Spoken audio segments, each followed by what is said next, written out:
Namo Vishnupadaya Krishna-katha Bhutale Bhakte Hari-katha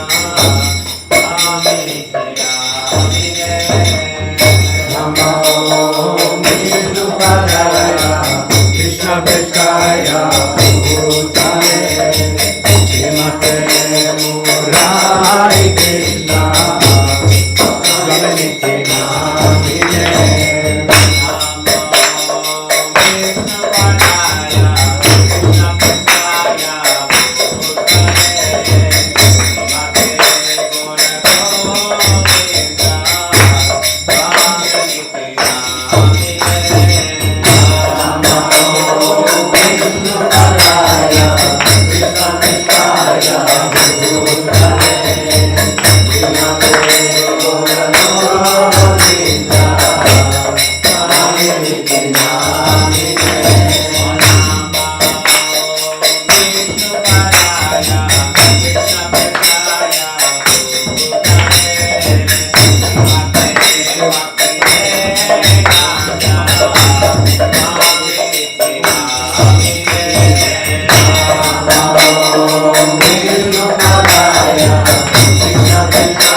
Hari-katha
Hare Rama,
I can speak more freely without you having questions. Your neon hat is sometimes a little distracting.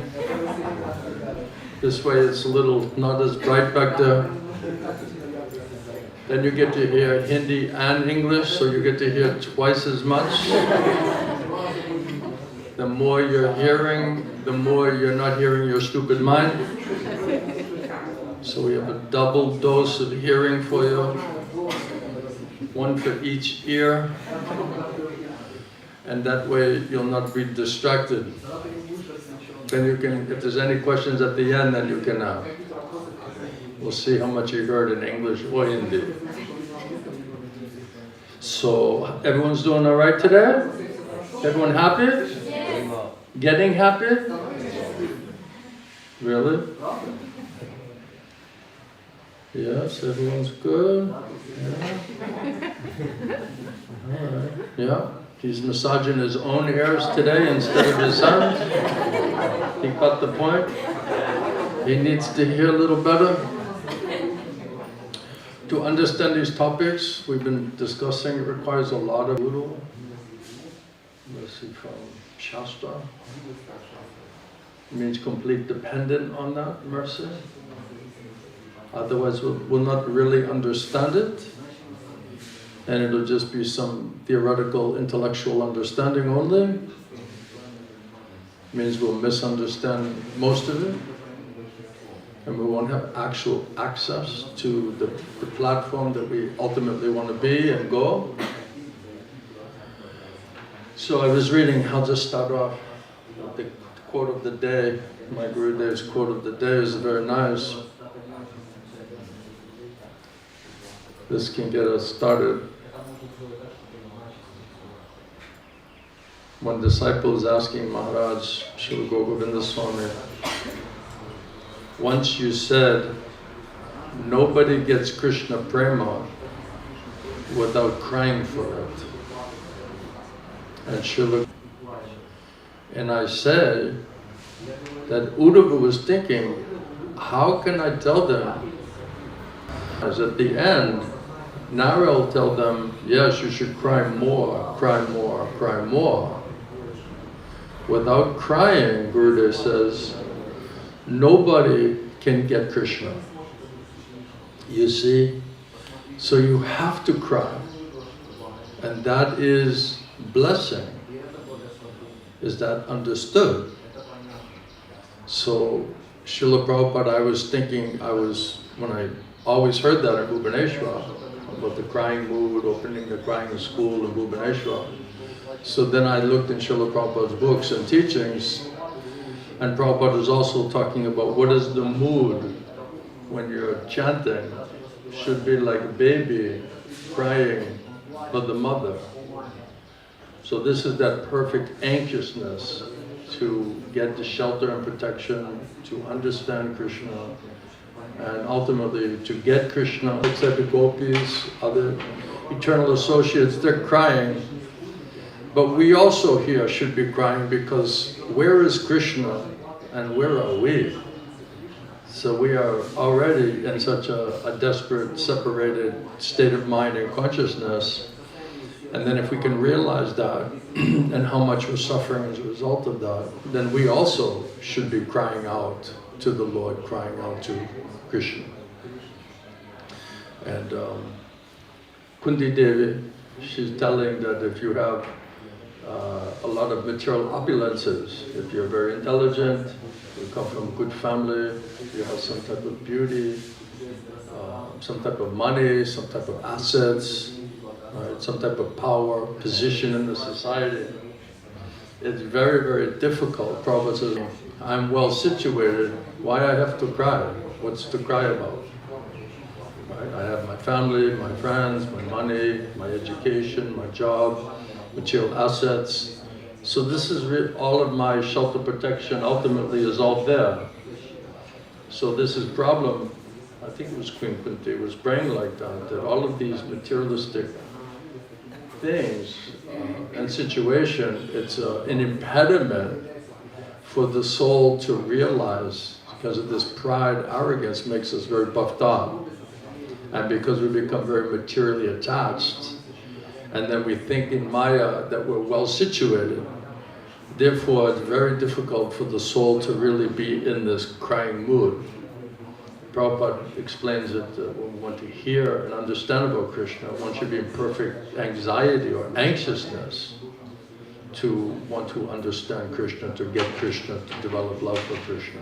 And that's prerequisite and the qualification of every soul in order to receive mercy from Krishna and intelligence from Krishna. Krishna says, only by your sincere desire to render pure devotional service will I give you that intelligence, how to know it, how to know me, how to come to me. And if that's not our mood, and we're coming for some karma, jnana, yoga, some other materialistic purpose, then Krishna says, I'll just hide myself from you. So the jnanis, they're very proud, they get their jnana, they get their austerities, they become very puffed up fellows. It's explained that they become very hard-hearted. So sometimes they criticize, Prabhupada said, Mahaprabhu's devotees, that they're very sentimental people, they're very emotional people. These are all, they're seeing it as some type of materialistic, emotional behavior. But Prabhupada says in purport that actually they're the most intelligent, just like gopis we said the other day, are the most intelligent because their simplicity and their intelligence is making them understand how much love they have for Krishna and how separated they are from Krishna. That's why they're crying. So this mood of separation is considered to be topmost level on the spiritual platform. But because people are in a material consciousness and they're very proud of their jnana and their asta. So really, spiritually, although they think they're devotee, they're well situated, they have knowledge, they have austerities and all of these other type of so-called spiritual qualifications, the essential qualifications are not actually there, not really manifesting there. And so that's compared to just licking the outside of the honey bar, it's a honey jar. They're not able to actually taste it. So they don't have any real access to Krishna. But in their minds, they think they're very well situated because their jnana is telling them, he's one of these persons who had a lot of spiritual books, granthas, and he was quoting many shlokas. He was very kind of intellectual, scholarly type of devotee, and he was very, proud of his scholarship. And one time Gurudev said, yes, so-and-so Das, you're like an ass.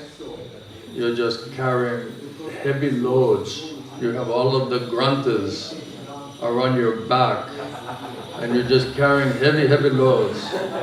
But you have no idea what's inside of the granthas. So only you're just taking some knowledge, posing like you're some advanced, devotee and intellectual person, but actually, you've not even really got the original mercy that's required from Krishna and from Krishna's devotee.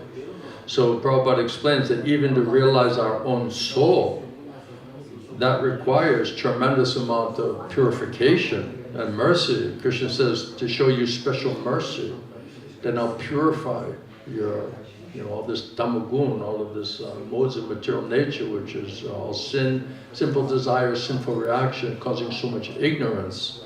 So somehow or other, that soul is crying out, crying to God, trying to understand.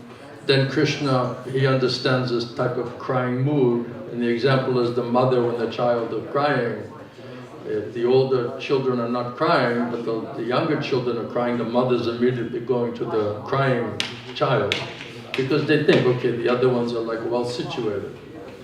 So if we really understand the reality of our situation, we would be in a much more dependent, kind of crying mood, and really understanding what does it mean to depend for shelter and protection from Krishna, even from our own uncontrolled mind and senses, which are always subjected to the influence of Maya, because we're living in the prison house, we're living in the world of Maya.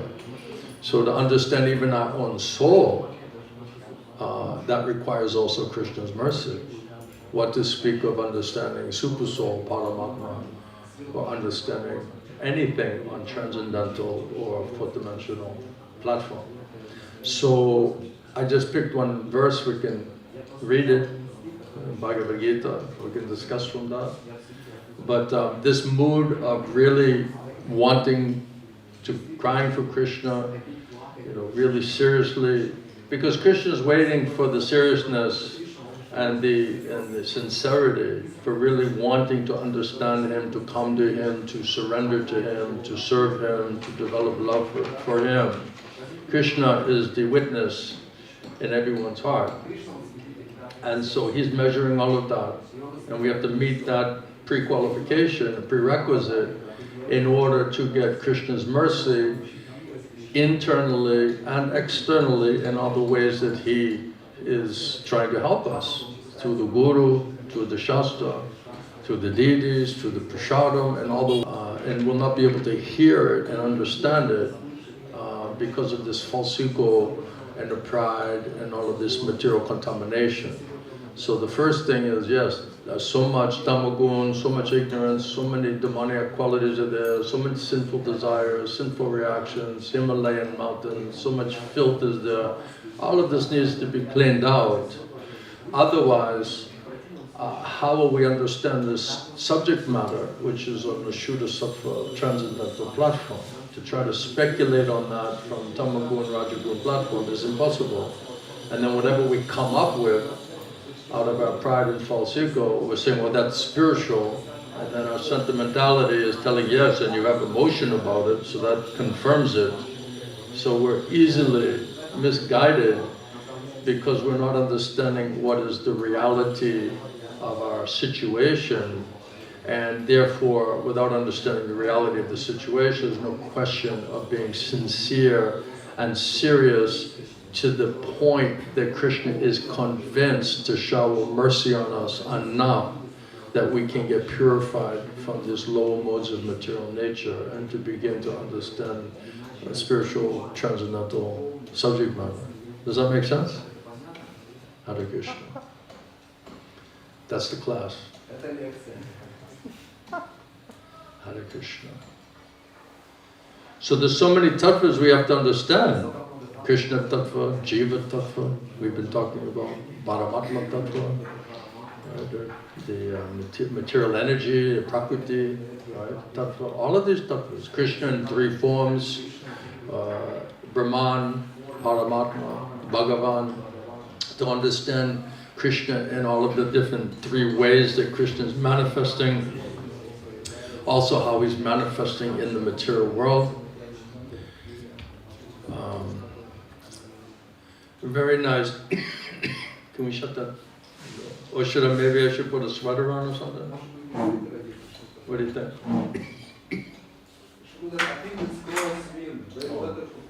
In one ear, out the other. You could feel some breeze was going through, you know.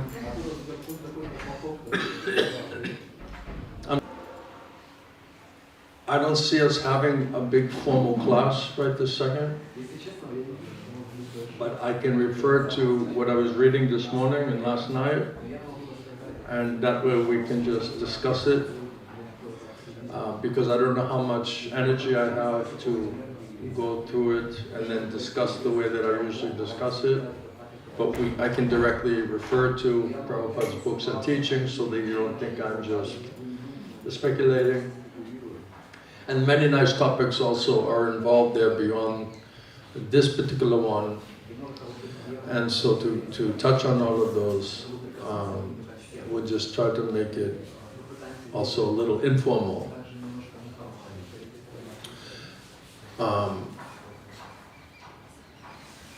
Krishna speaking in 13th chapter Bhagavad Gita, 13.3.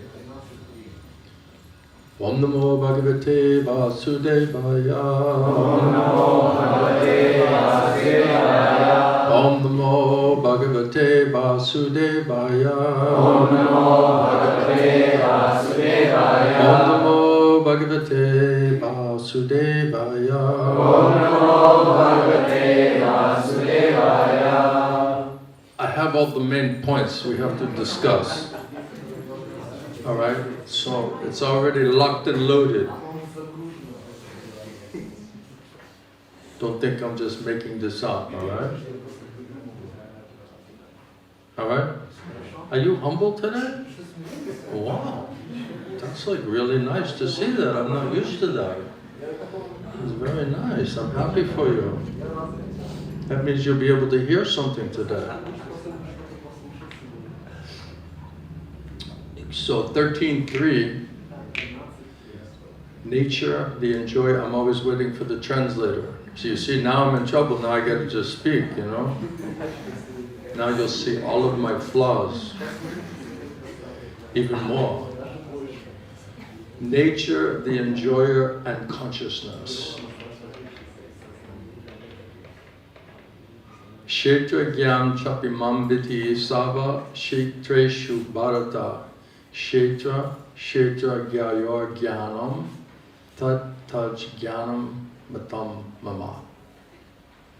Translation per Srila Prabhupada.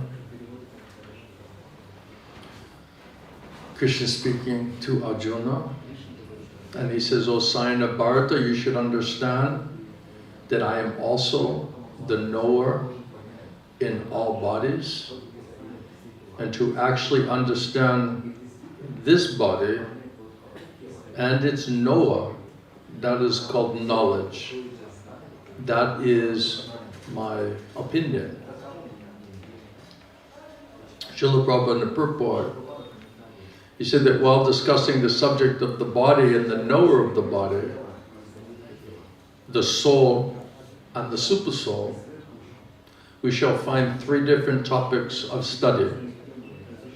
The Lord, the living entity, and matter.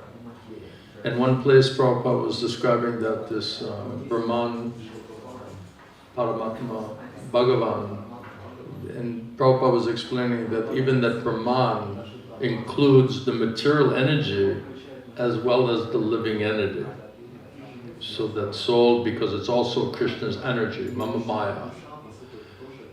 So Krishna explains the external, separated material energies, and then the superior internal energy, which is the living entity, the Atma, that is also considered as Brahman, or non-material, either superior or temporarily external energy. And then Paramatma, Chetuguru, Antaryami, that's Krishna as the super soul. Krishna says, know me as the super soul within the heart of every living entity. And then knowing that that super soul is Krishna, is Bhagavan. So that means Bhagavan, Paramatma, Brahman, everything, material and spiritual, inferior, superior, everything is Krishna, or Krishna's energy. Nothing is separate from Krishna. So understanding all of those energies, internally, externally, in direct relationship to Krishna, that is considered to be knowledge, real knowledge. It says anything that you're seeing, that you're not seeing or understanding relationship to the Lord, that's the definition of Maya. So whatever we see, whatever's there, it's Krishna's energy, and it's just manifested in different ways. Prabhupada gives the example that, like electricity, when it goes in the kitchen, some of it's going for the refrigerator, and some of it's going for the stove. So it's all Krishna's energy, just manifesting for different reasons and purposes.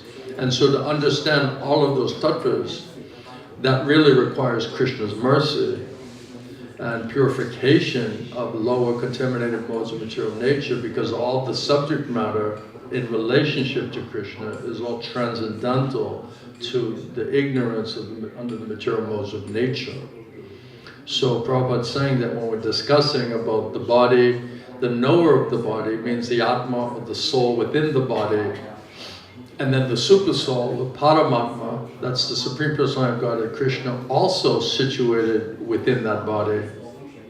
Therefore, there's three different topics of study. The Lord, the Paramatma, super soul, Krishna, the living entity, the Atma, and then matter, material energy. Krishna says, Mama Maya.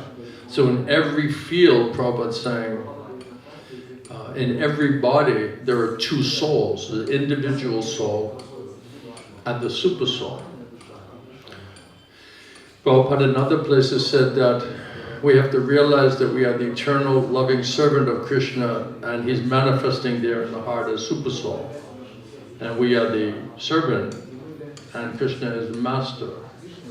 And it's our responsibility to take dictation from the master, from the super soul, from the Lord within the heart.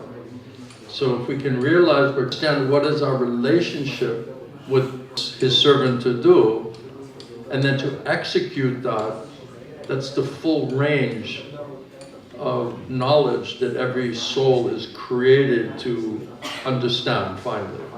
That's the whole purpose of our being created, to realize, not theoretically but practically, that we're eternal servants of Krishna, and not understand it just theoretically but practically, with practical realization, as tattva vijnana, means scientifically. So if we can understand that, practically, with realization, that can only happen on the soul platform if we get the mercy of Krishna and Krishna's devotees and the intelligence that Krishna uses to purify us and to reach us and to give us necessary information and realization. Make sense? Hare Krishna. So there's two souls situated within the heart, Atma, Paramatma. That Prabhupada says that super soul is a plenary expansion of the Supreme Personality of Godhead, Krishna. Krishna says, I am also the knower, but I am not the individual knower of the body. That's the Atma who knows within his own body. Krishna says, I'm the super knower because I am present in everybody's body. So our soul is just within our body. But Krishna, as Paramatma Super Soul, he's within all of the bodies, even in the bodies of the other living entities, animals, birds, beasts, trees, any living entities. The Lord is also there, even in the body of a hog. Right? It's said that even Krishna, as Paramatma Super Soul, is manifesting there. Of course, Krishna as Super Soul only manifests in the world that has material bodies, because in the spiritual world everything is all-knowing by Krishna's mercy. There's no need for Krishna to incarnate, manifest that Paramatma Super Soul within the heart in order to guide us, to give us intelligence based on our desire. So if we want material life and material sense gratification and sinful activity, Krishna will give intelligence and strength, understanding how to engage in sinful activity according to our desire. If we want to understand about Krishna, surrender to Krishna, develop love for Krishna, then Krishna says, I'll give you intelligence and strength and opportunity how you can also engage in that spiritual transcendental desire. So everything's based on our desire, and the super soul is the witness and judge, and just fulfilling the desire of every living entity based on the desire and the strength of that desire, either materially or spiritually. So that's why he's coming and manifesting there within the heart of every living entity. And it's said, Prabhupada explains that Krishna is using the material energy in order to train the living entity. So material energy, Krishna is using to train us. He's using that. Mama Maya means it's all Krishna's energy. And it's in order to teach us and educate us to understand what is what. All that intelligence, all that strength to execute, and the opportunity, the field of activities, all of that comes from Krishna in the form of the Super Soul, Paramatma. So Krishna says that you are the knower in your body, but I'm the super knower, and I know everybody because I'm in everybody's body. So Krishna knows every single thing about us. There's nobody as close to our soul than Krishna. And so he knows every thought, every idea. He knows what our senses are focused on. He knows not only our desires or attractions, also the strength of those desires and attractions and attachments. Krishna is perfectly analyzing and understanding all of that in everyone's body, in unlimited bodies, unlimited planets, unlimited universes, and also in Vaikuntha. That's the difference between God and us. We can barely, Prabhupada says, we can barely figure out what's going on in our own body or mind. So Prabhupada's saying, okay, anyway, for the sake of the argument, let's say you're the knower of your own body and mind, right? Okay, you're supposed to know it. Okay, if you're perfectly situated, are you happy? You better. All right, you better. Fake it till you make it. Yeah, they say that like in sales training. If you don't feel enthusiastic, just act enthusiastic. Right? And then all of a sudden you'll be more enthusiastic. Right? So just try to be enthusiastic. And before you know it, don't listen to your stupid mind. Alright? He's going like this. I said, I don't know, that's the problem. That's why I'm trying to talk to you. Alright? Where are you? Where are you? In France? Or you're... I had a question. I was thinking about something. What? I had a question. What's your question, man? Let's solve it right away. Because you're not going to hear anything else. My question is, does everyone in the material world will eventually go back to the spiritual world, to go back if material energy is meant to train us? It depends how long you want to be on vacation. And whether you're considering it a vacation or not.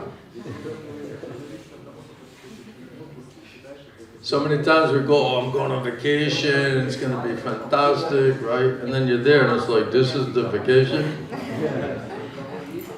Right? So after a while, like, let's just get out of here and go home, you know? It's not what we were thinking it was going to be. Okay, so that brings us to this topic, because I already had this. Krishna's really helping me. He's telling me when to jump to what topic, because I have also this topic, right? So he said, okay, that's enough on that other one for now.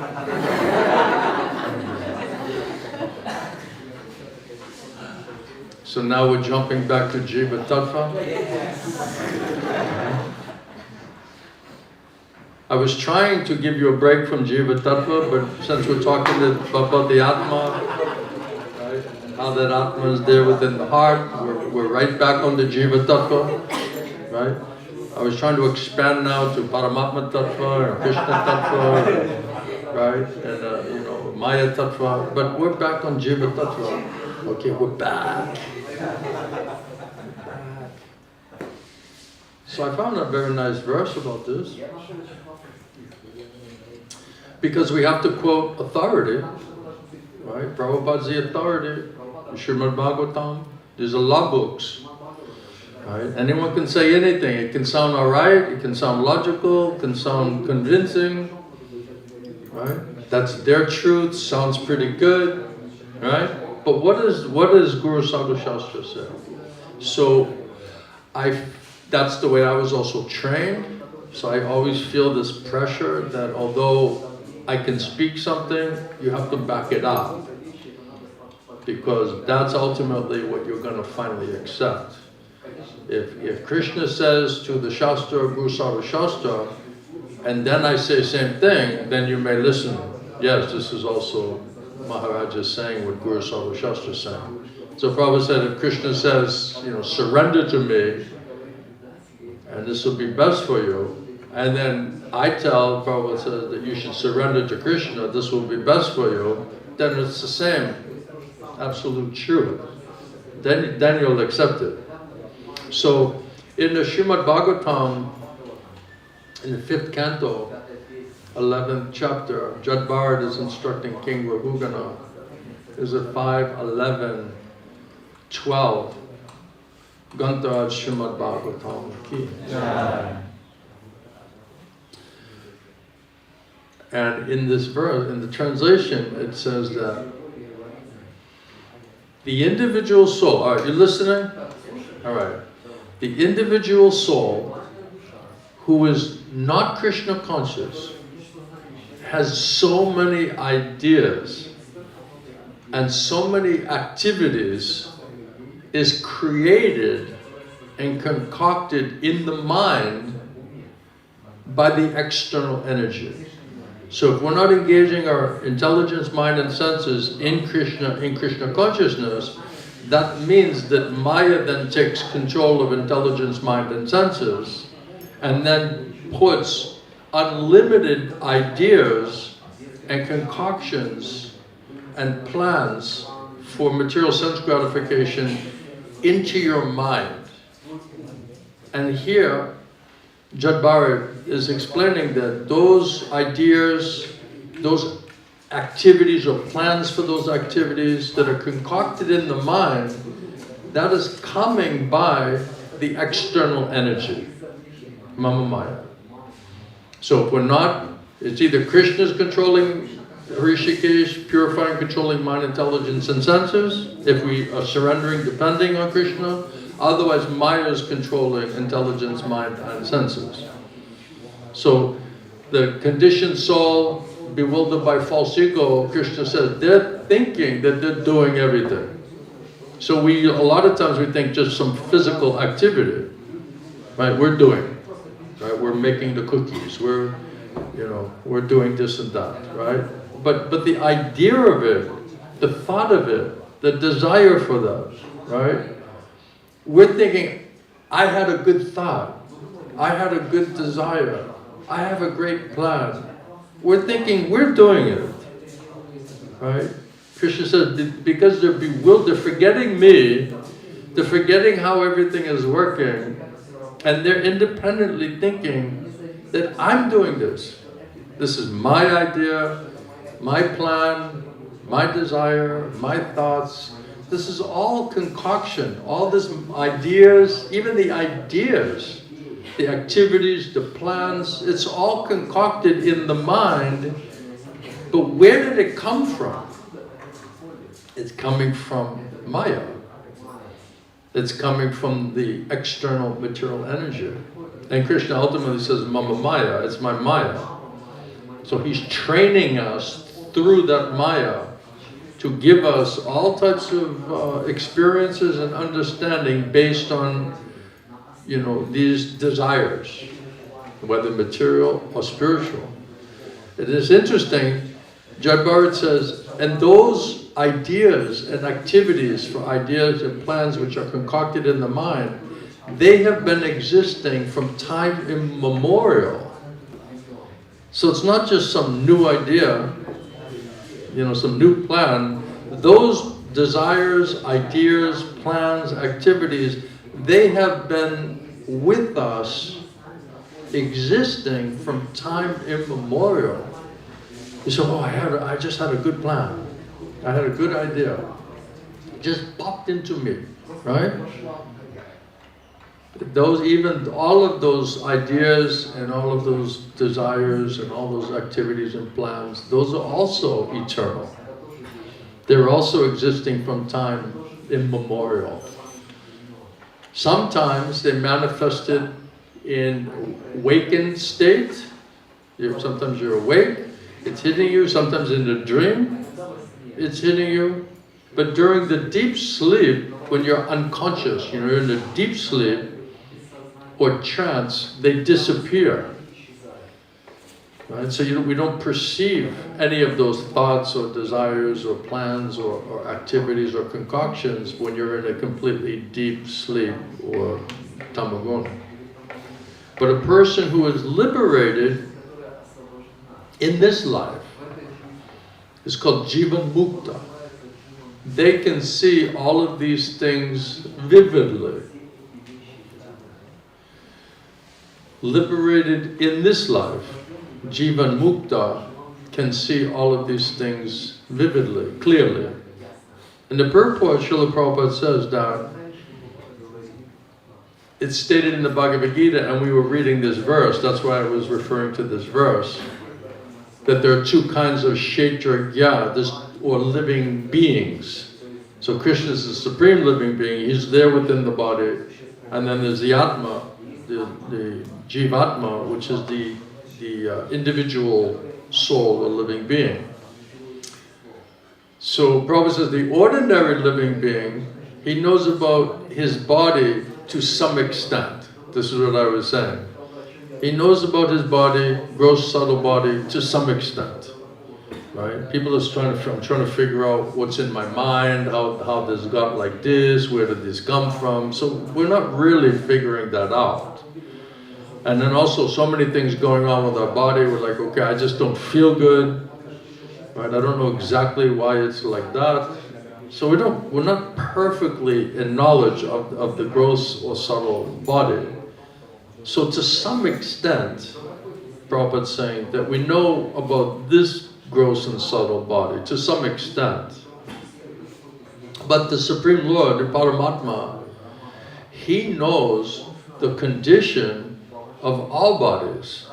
So because Krishna is all-knowing and he's in the heart of every living entity, then he knows exactly, gross and subtle, his own energies, and he knows exactly what it is and how it's manifesting and what is the purpose of that. And he knows all of that simultaneously. So the individual living being, the Atma, Jivatma, is localized, and then the Supreme Paramatma, he's all-pervaded. It says like the sun, it's everywhere at the same time.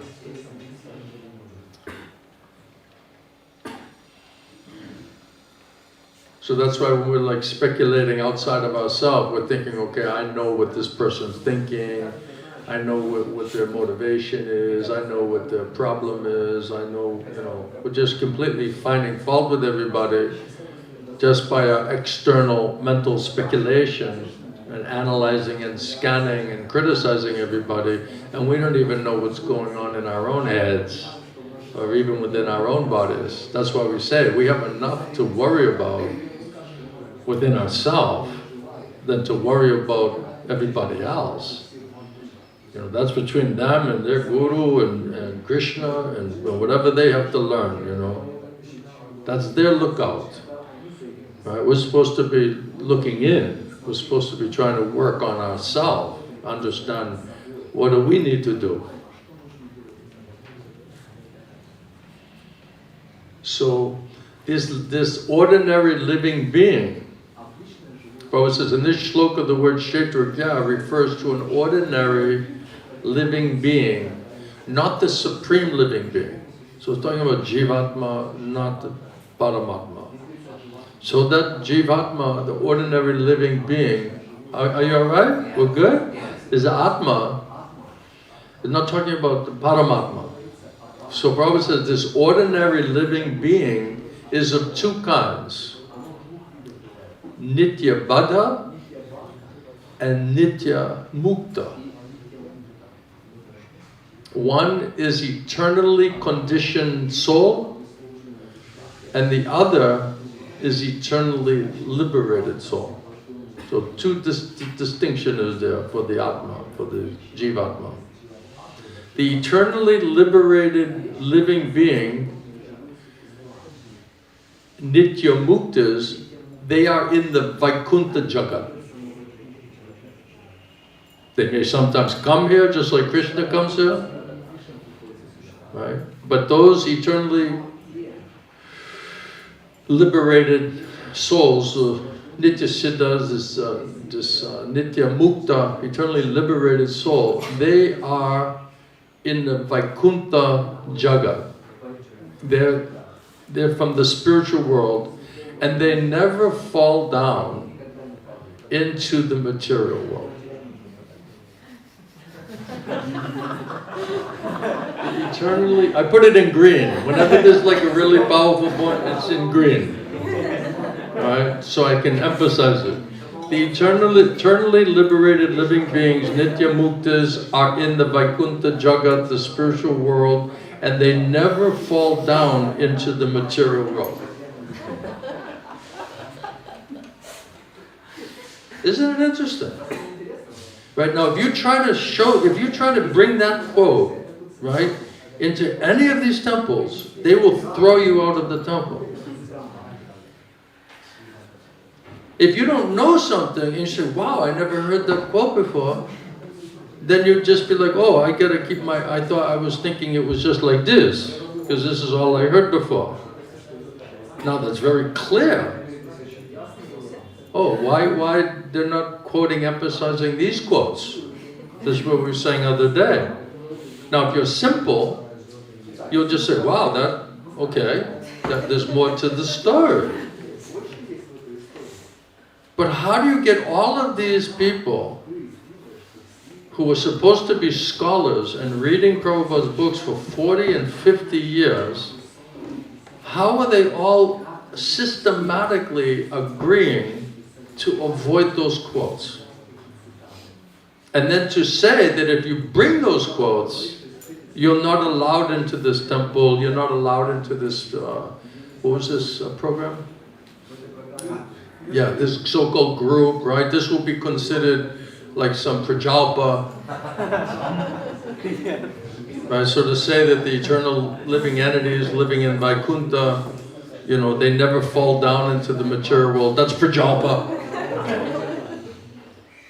You can't say that, right? So they can't accommodate these statements and quotes which are for some reason against their agenda. So if it's one guy, a couple guys, they just never read that, okay. But all of them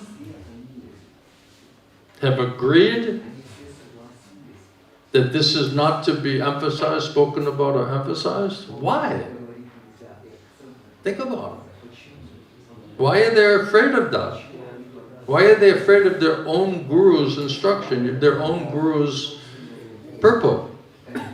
What is so important in what they're doing that they're not even willing to accommodate their own guru's instructions? Interesting. Let's leave it like that. So those who are in the material world, Prabhupada says, they are conditioned souls, the Nitya Baddha. The Nitya Baddha can become liberated, right? You get mercy of Krishna and Guru and Shastra, you get all the mercy, right? Then gradually you can get purified of all this tamagud, all of this ignorance, all of this forgetfulness, and you can become, by their mercy, you can become liberated by controlling the mind, because the cause of the conditioned life is the mind. So the mind, Krishna says, what is it? Earth, water, fire, air, ether, mind, intelligence, false ego. They are my separated material energy. Krishna says it's Mama Maya. So Krishna is the controller of all of his energies. So where is there a question of us controlling Krishna's energy? You see? How do you control? That's why, so how you doing, Prabhu? Well, I'm just fighting with my mind and my senses. Right? That's Krishna's Mama Maya. Right? How are you going to fight with Krishna's energy? What does Krishna say? You just surrender to me, then I'll release you. Then I'll order Maya to release you. It's up to Krishna to just say, okay, Maya, okay, he's surrendering to me, don't bother him anymore. Don't put any crazy thing in his head. Don't concoct any kind of plan, idea, activities.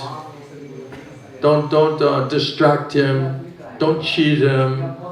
Right? Then Maya just is servant of Krishna. And Maya will just leave you. It's not that you were just sitting, I'm fighting with Maya. fighting with my mind and my senses. Right? That's Krishna's energy. So what does it mean that one can become liberated by controlling the mind?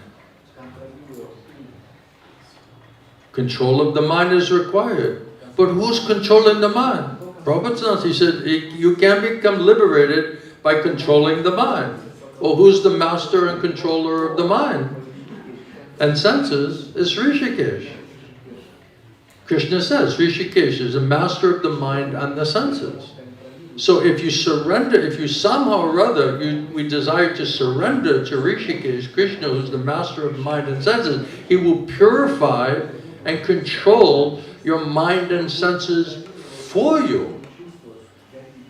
And whatever's contaminating, distracting, disturbing, purified, spiritual intelligence, mind and senses, now you get divine eyes, divine ears. We should be saying, okay, is this coming from Krishna?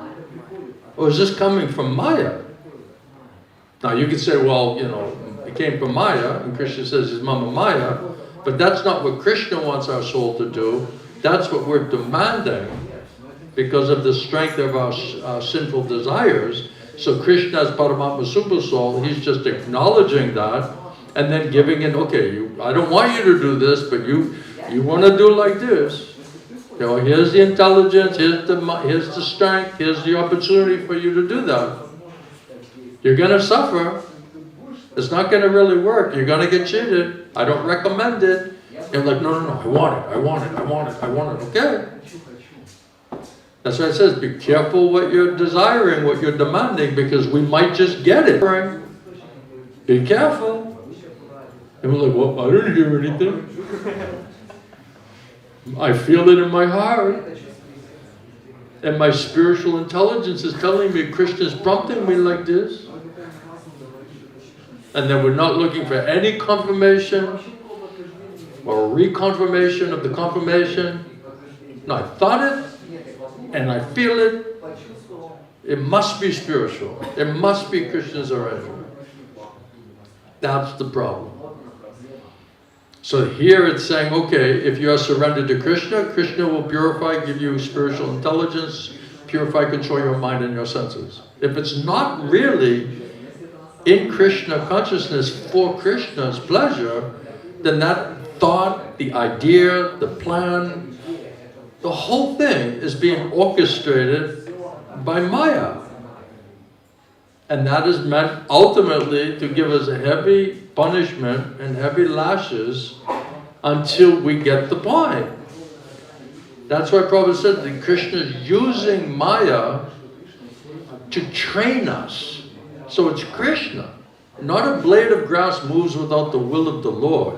It's not that Maya is just acting independent of Krishna. No, that's Krishna, but he's using Maya to teach us and to train us so that we can understand all of these things.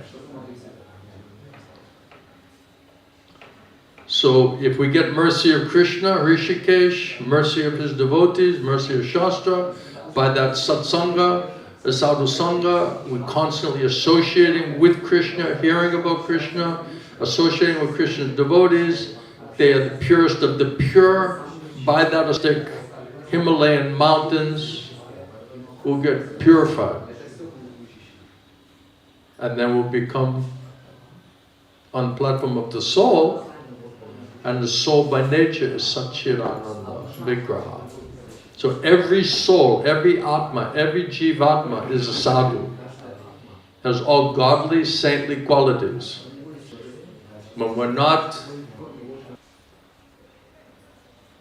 and the soul is not under the mind's control, then the soul can be liberated, Jivan Mukta, even in this material world. A Jivan Mukta, he knows how he has become conditioned. He knows how he became conditioned, what is the reason and cause for that, but he also understands how he got out of that situation. What was the reason and cause to get out of that situation?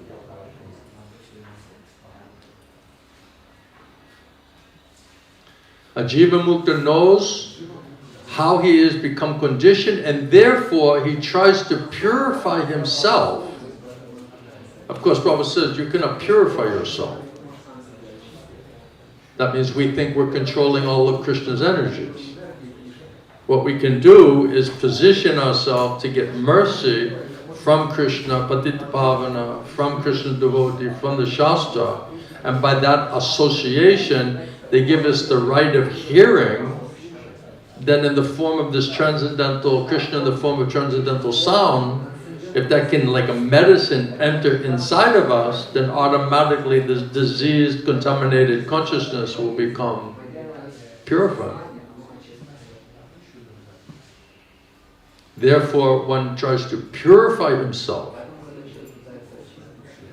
in order that he may return home back to Godhead.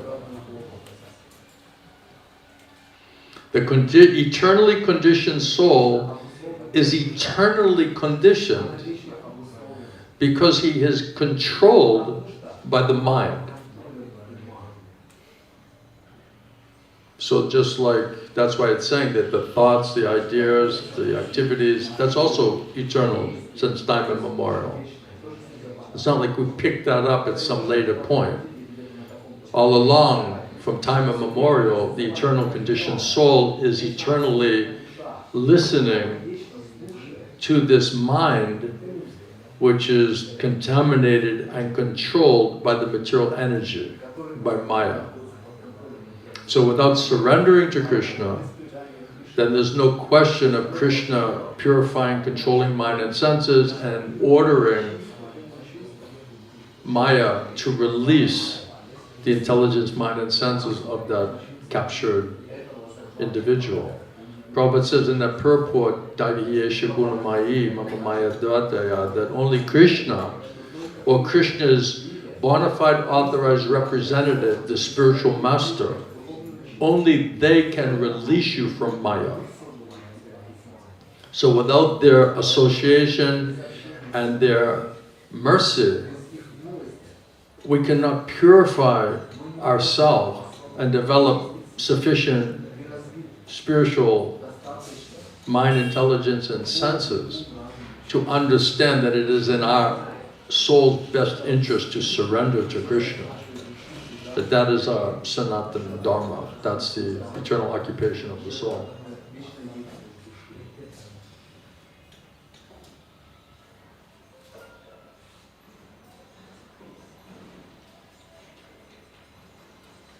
So then I found a nice letter from Srila Prabhupada to Upendra, his disciple, who's writing from Tittenhurst, UK, right? 20, saying, regarding your question, so he's asking a question about the Jiva Tattva. And really it's the question, are we from there, or what is the position of the Jiva? And the two devotees are basically arguing from 2 points of view. And Prabhupada saying, in one sense, both you and this Mahapurusha are right. So in one sense, both of you are right.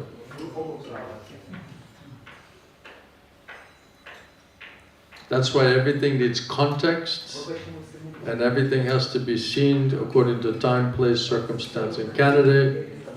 And then you have to be able to understand, in one sense, one asset, one facet of that explanation, but it may have different facets.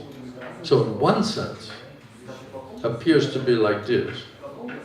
So Prabhupada says, the fact is that after the dissolution of the universe, the living entities, they remain in a slumber within Mahavishnu.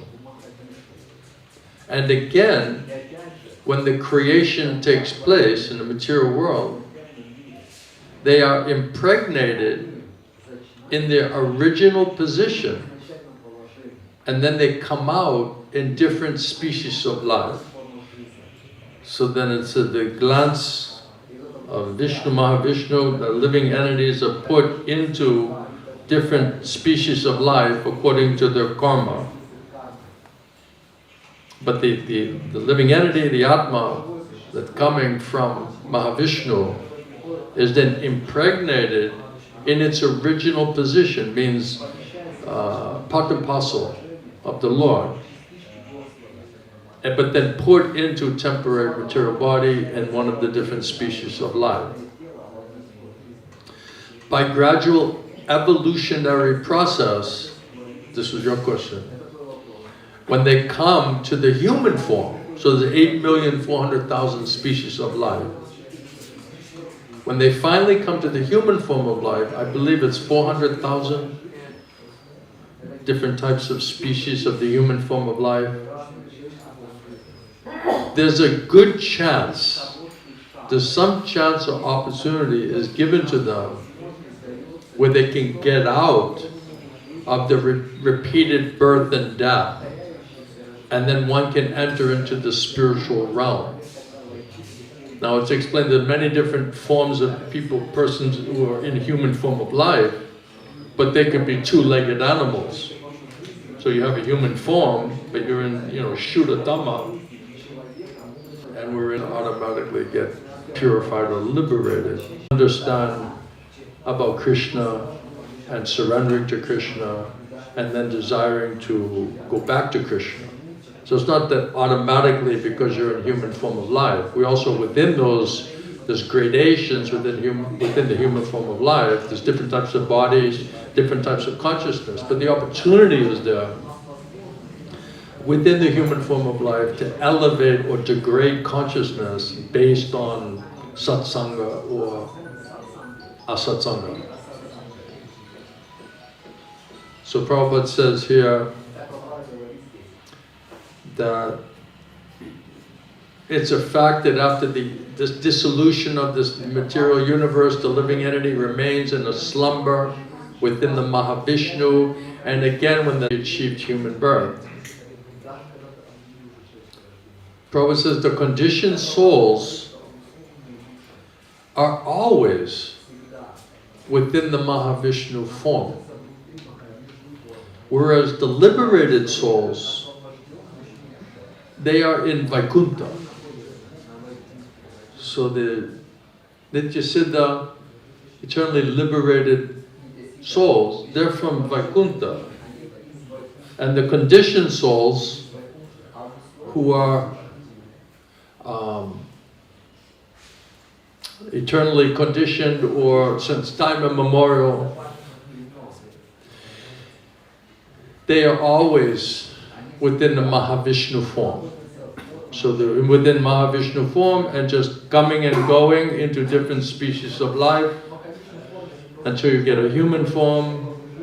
And then if you get enough sukriti, enough mercy, enough causeless mercy, enough good fortune, where we're able to somehow or other come in contact with Krishna, Krishna's devotees, Guru Sadhu Shastra, only then, now you come in contact with Swarup Shakti, internal potency of Krishna, manifesting in these ways, then Krishna is purest of the pure. And then all of this tamagun, which is keeping us in this slumbered state within the Mahavishnu, all of that will also become purified. Then we get a chance how to elevate our consciousness to such a degree that we can qualify ourselves to understand really what is spiritual, what is material, what is going on in the spiritual world, and all of the different degrees of revelation from that realm. So the conditioned souls are always within the Mahavishnu form, whereas the liberated souls are in Vaikuntha, who are eternally engaged in the loving service of the Lord. Now here, as Prabhupada says, constitutionally, every living entity, even if he's in Vaikuntha Loka, he has a chance of falling down. So this is where the confusion comes from. So constitutionally, you have the chance of falling down. But there has to be free will. And there has to be minute independence, otherwise they're just programmed robots. So if you have a choice and you're just making the wise choice because also you're realizing the benefit of that choice, then you'll just continue making that choice. But the soul has to have the how do you say? Prabhupada says the constitutionally, it has to have this ability to fall down because it's a marginal potency. Even in the spiritual world, it's a marginal potency. Marginal potency means it has the ability to be here or to be there. Now, what would cause you to want to be here and how that experience would never even be an option to want to come here, that's a whole nother topic. But you can read that, you can read that sentence and say, well, constitutionally, even in Vaikuntha Loka, it says that you have the chance of falling down. But if you don't understand, that the jiva is marginal energy, and it's created, every soul is created to be marginal energy because of free will and independence, the ability to be independent, because that's the nature of the soul, that's the nature of every soul. So if you don't understand the tattva, you can easily misunderstand that, because it says, you see, even in Vaikuntha Loka, you have the chance of falling down. Now, does anyone fall down? Does anyone make that choice? That's what they're claiming that there is, right? So therefore, the living entity is called marginal energy.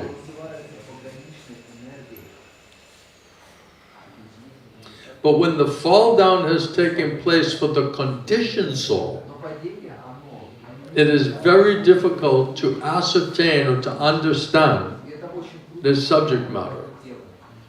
Therefore, the two classes are designated as eternally liberated and eternally conditioned.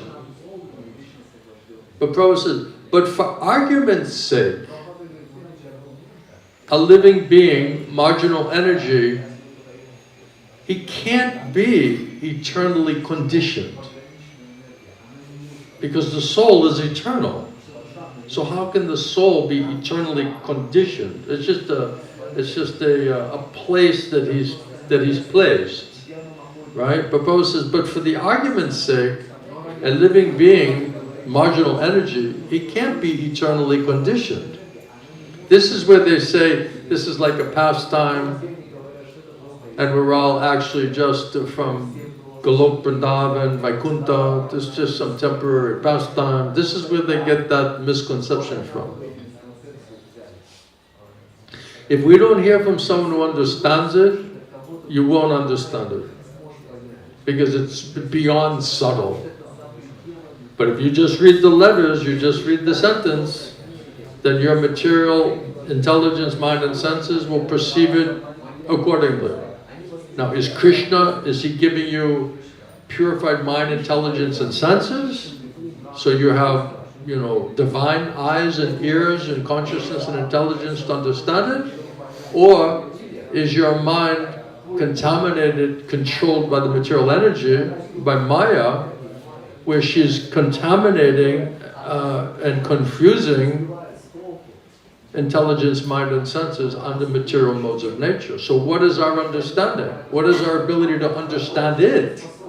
What is the state of mind and consciousness we're in when we're trying to process that information and what it means?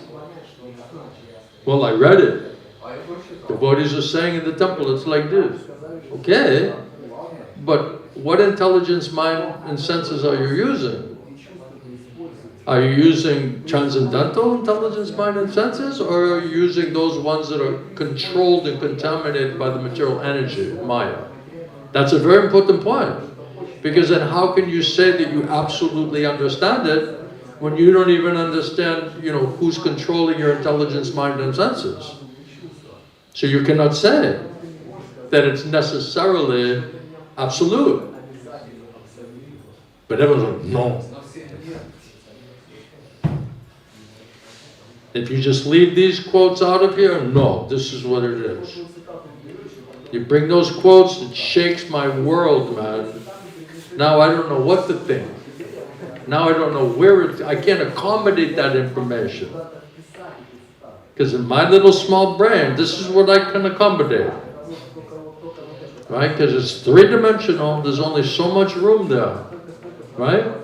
So you need to expand your consciousness. That's what Mahatma means, to expand your consciousness, not Duratma, which means you're three-dimensional. So what intelligence, mind, and senses are we trying to understand this in? And then what is the intelligence, mind, and senses of the person who's representing that information? So what platform is it coming from? Who's that really coming from? Is it coming from Maya or is it coming from Krishna? Are they a pure via medium of Krishna or are they a pure via medium of Maya? So if they're in Maya and you're in Maya, what is it, two negatives make a positive? Now all of a sudden, because we've decided how sincere and intelligent we are, and we're confirming and reconfirming with each other that it's absolute. Yeah, we both agree. And as long as no one gives you any other quotes or information, you can just happily go along. But now the inconvenient truth, which you cannot accommodate, now it shakes everything. Because now you don't know anything that you're thinking is it's accurate or not. Now who's prepared to depend on Krishna to be able to see things as they are? That's why Prabhupada says you don't know what is what. So when you don't know what is what, everyone gets into this fearful anxiety state because now nothing makes sense. Now we're in complete anxiety. And we don't know what it means to depend on Krishna and to hear from Krishna. So then how do you get it rectified? How is anything reconciled? You have to introduce something transcendental to understand it and reconcile it. If all you're getting is variations of different types of relativity in three-dimensional consciousness with three-dimensional motivation, then that's all you're going to understand. Until you hear something that's superior to that. Now you can compare the difference between a theoretical understanding and a practical scientific realization. And without Krishna, Krishna's devotee, we cannot come to this broader transcendental understanding until you hear it. So many times I was reading Prabhupada's books, right? I never saw any of this. I never heard anybody explain any of that. That's why I understood. You asked me then, I would say, no, I understand what that means. I'm smart, I'm studying the books, I'm giving classes, I'm giving seminars, I'm this, I'm that, I'm a book distributor, I'm senior devotee, right? Until you hear what is the actual truth, and then it's like, wow. And then what do they say, the conditioned souls? They say, we never heard this before, it must be a deviation. They automatically assume, because we never heard it before, and nobody's talking like this, it must be a deviation. But this is what it means to understand that Prabhupada's books and teachings can be understood from a transcendental platform. How everything is there within his books, it only needs to be further, explained and understood how it's there. Does this make sense? Somebody's helping us. Sham's helping us. He got us onto this topic. Right, Sham? Are you with me? Did you get all your answers? Why you're upset? Why you're not happy? Your soul should be like jumping up and down. It should be doing like cartwheels and flips and should be like jumping to the sky. Is your soul jumping? Or you're like old dog. Jump, jump. I'm used to being crazy. I know how to be crazy. I don't know how to be happy. I don't know what that means. It seems disturbing. I know how to be crazy. I'm used to that. I can manage that. I can't manage this sanity and happiness thing. It's very foreign. And because it's foreign, it seems weird. It seems strange. We're like psychoanalyzing, eternal happiness, saying, is this legitimate? Should we really consider this? That's how crazy we've become. That's why we need the heavy lashes. We need a heavy kick of Lord Nityananda. Otherwise, what's going to shake us out of our lethargy? Is that the word? He's from England. He has to correct my American English. I'm not used to using big words. Even I feel like George Bush. I'm like, wow. I made a big word. Ooh. You have to become educated. Educated. So, yes, grasshopper. Isn't like a grasshopper? Yes. What's a grasshopper? Huh? Are you jumping? At least grasshoppers can jump. What kind of grasshopper are you? It's like a wounded grasshopper. He's realizing he's a grasshopper. That's progress. But now he can't jump around, so that's a problem. So what's happening? If someone is sincere and they haven't been explained this information. What is it? He says if somebody's sincere and they haven't heard this information yet, then they'll immediately accept it. Can it be revealed to them then? Huh? Then it will be revealed to them. By reading, it will be revealed. He's asking if somebody's sincere and they haven't heard this yet, can it be revealed by reading? No.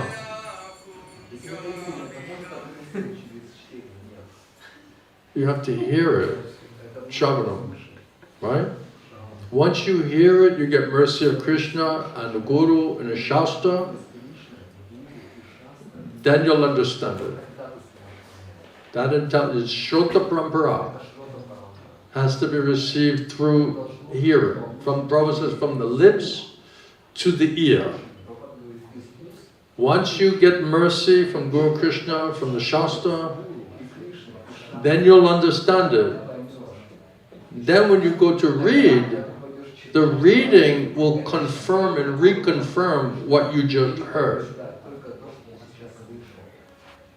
You see? So if you're quoting the Shastra and then you're explaining it, okay, that explanation is coming from Guru Sarva Shastra. And then when you hear it and understand it by mercy of Guru Krishna, when you go back to read the Shastra, you'll see that point in a different way. My Gurudev used to explain this like the spiritual master has the specs, has the glasses. So he's looking at this and then he takes off his glasses and says, okay, now you look at that. And then you're like, wow, I never knew that was there. I never heard that before. I never read that before. So when people say they can understand everything by reading, I said, no, that's not correct. And because I know, I also did the same thing. I also thought the same thing. And to be honest with you, out of all the people I was associating with, I read and studied more than all of them. So don't try to, tell me that no, you can understand everything by reading, because I already tried that. And then I saw, okay, how far did you get by your scholarship, by your reading and studying on your own? Like a scientist, I can say, okay, what was my results? And what did I say? Either I was misunderstood, when I heard really what it is, I said, wow, I misunderstood that point. Or I didn't understand that point completely. Or I just had a theoretical understanding of that. I didn't really practically realize what it means. Then you can understand the difference between hearing from one who understands it versus reading it with three-dimensional mind, intelligence, and senses. Understand? Can your reading generate fourth-dimensional transference of intelligence and faith? It has to be delivered through Shravanam. Shravanam, Kirtanam. First hear it, then speak it. So it said the first duty, responsibility of the Guru is to do Kirtan. Because the Prabhupada, if the Acharyas don't speak it, although everything's in the book, will not really understand it. Once you hear it, understand it by mercy of Guru and Krishna, then you'll see, oh, the evidence is there also in the Shastra. Now you'll see it. That's why it's called revealed scriptures. There's people giving PhD on Bhagavatam, on the Vedas, right, all the time. Right? So by their material intelligence, logic, argument, scholarship, they think that they can just read it academically and understand it. Prabhupada said, not that you just go to the bookstore and I'll just buy all the books. You have to be enrolled in the university, you have to, go to the classes, you have to hear from the professors, you have to pass the exams. Right? You can't just, if you want to be a brain surgeon, you don't go to the bookstore and get books on how to be a brain surgeon. Like you're going to sit home and just read how to be a brain surgeon, right? There's a process. The books are there only in Kali Yuga. In other yugas, there's no books. It's simply said and immediately you understand it. That's how intelligent they were. But because Kali Yuga were like thick, right? It's like a stone, like a buffalo, right? So then the books have to be there because we hear it, we say, oh, that's true, and then then tonight, tomorrow, you forget about all of this. Then you have to read it again. You're like, oh yeah, okay, yeah, this is the truth. But in previous age, once you heard it, you immediately realized it was yours for life. Now we hear something and we're like, okay, sounds good. And even sometimes you say, oh, I hope I don't forget that. And then you tell someone, can you remind me later so I don't forget this? And then later you're like, was I telling you to remind me something so I wouldn't forget it? Because I think it was important, right? Because I didn't want to forget this. You already forgot it. That's why you told him, please remember this because my mind's not going to remember this. That's why the books are there. So just keep constantly hearing and seeing the same thing day after day after day after day. That's what's keeping us connected to the truth through that hearing and chanting process.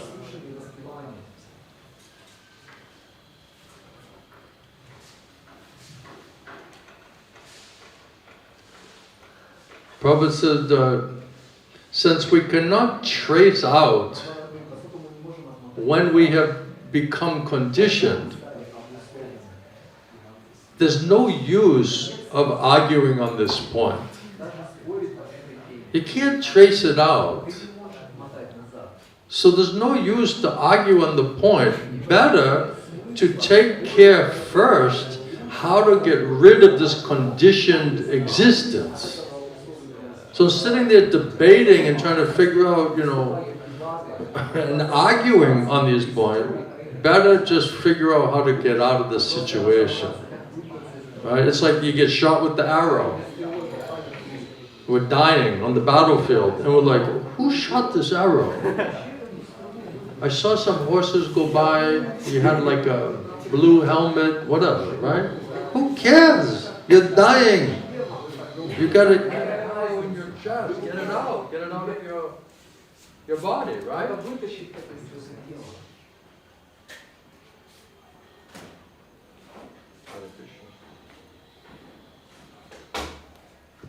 Hare Krishna, Hari Bol. Are you awake? Yes. Can you hear me? Yes. No, you can't. Yeah? Everyone's awake? Good? Yes.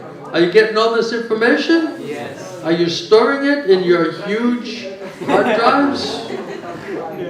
Or is it in the cloud? I think it's in the, let's hope it's in the cloud.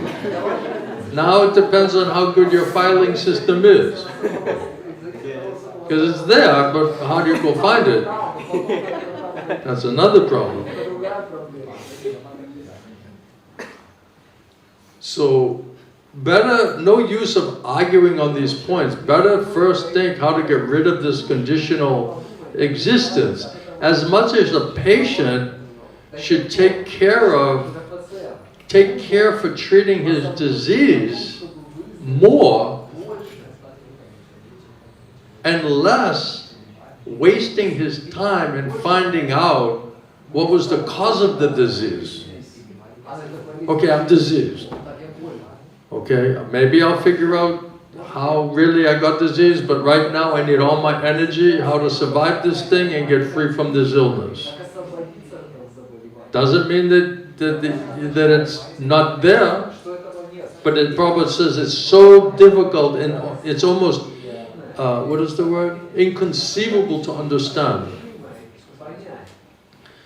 So the nature of the soul is it's eternal, but all things material is temporary manifestations.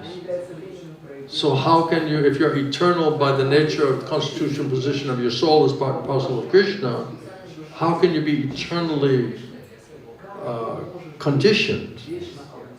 So the eternal soul, every time that the material universe is dissolved, it's coming back again in another material universe and another one of the species of life.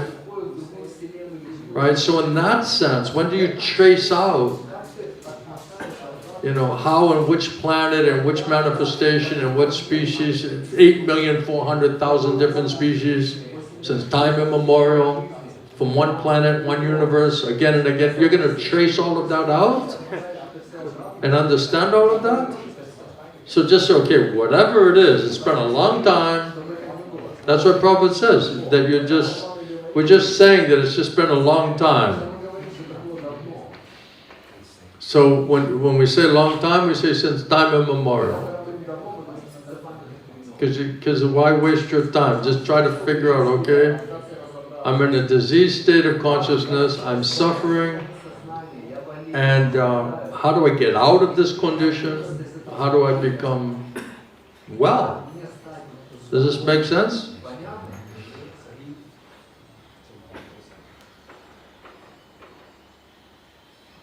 Do you like this discussion?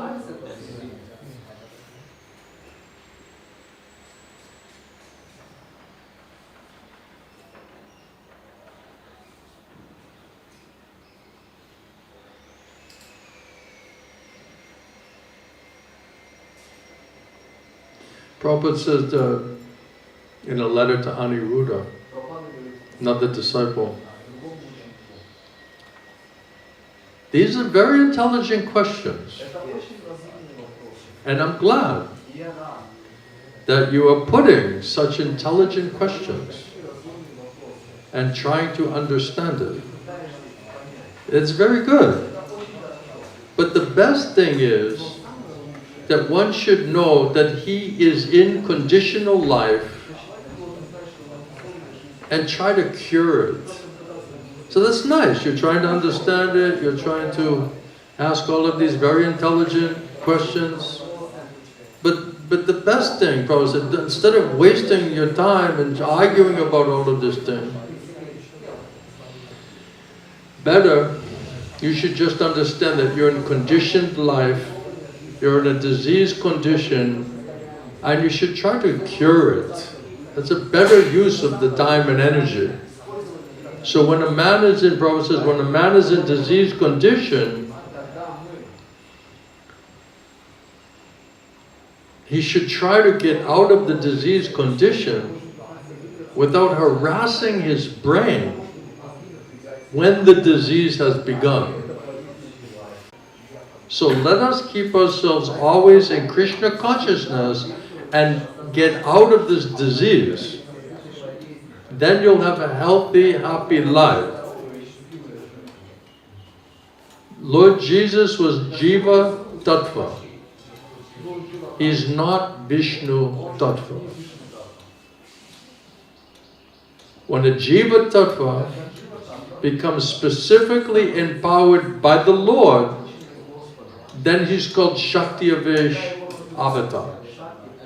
He has a Shakti from Krishna. So Lord Buddha, Lord Jesus Christ, they were in this group of Shakti Avesh Avatars. And therefore they came to teach us. He came here to teach us.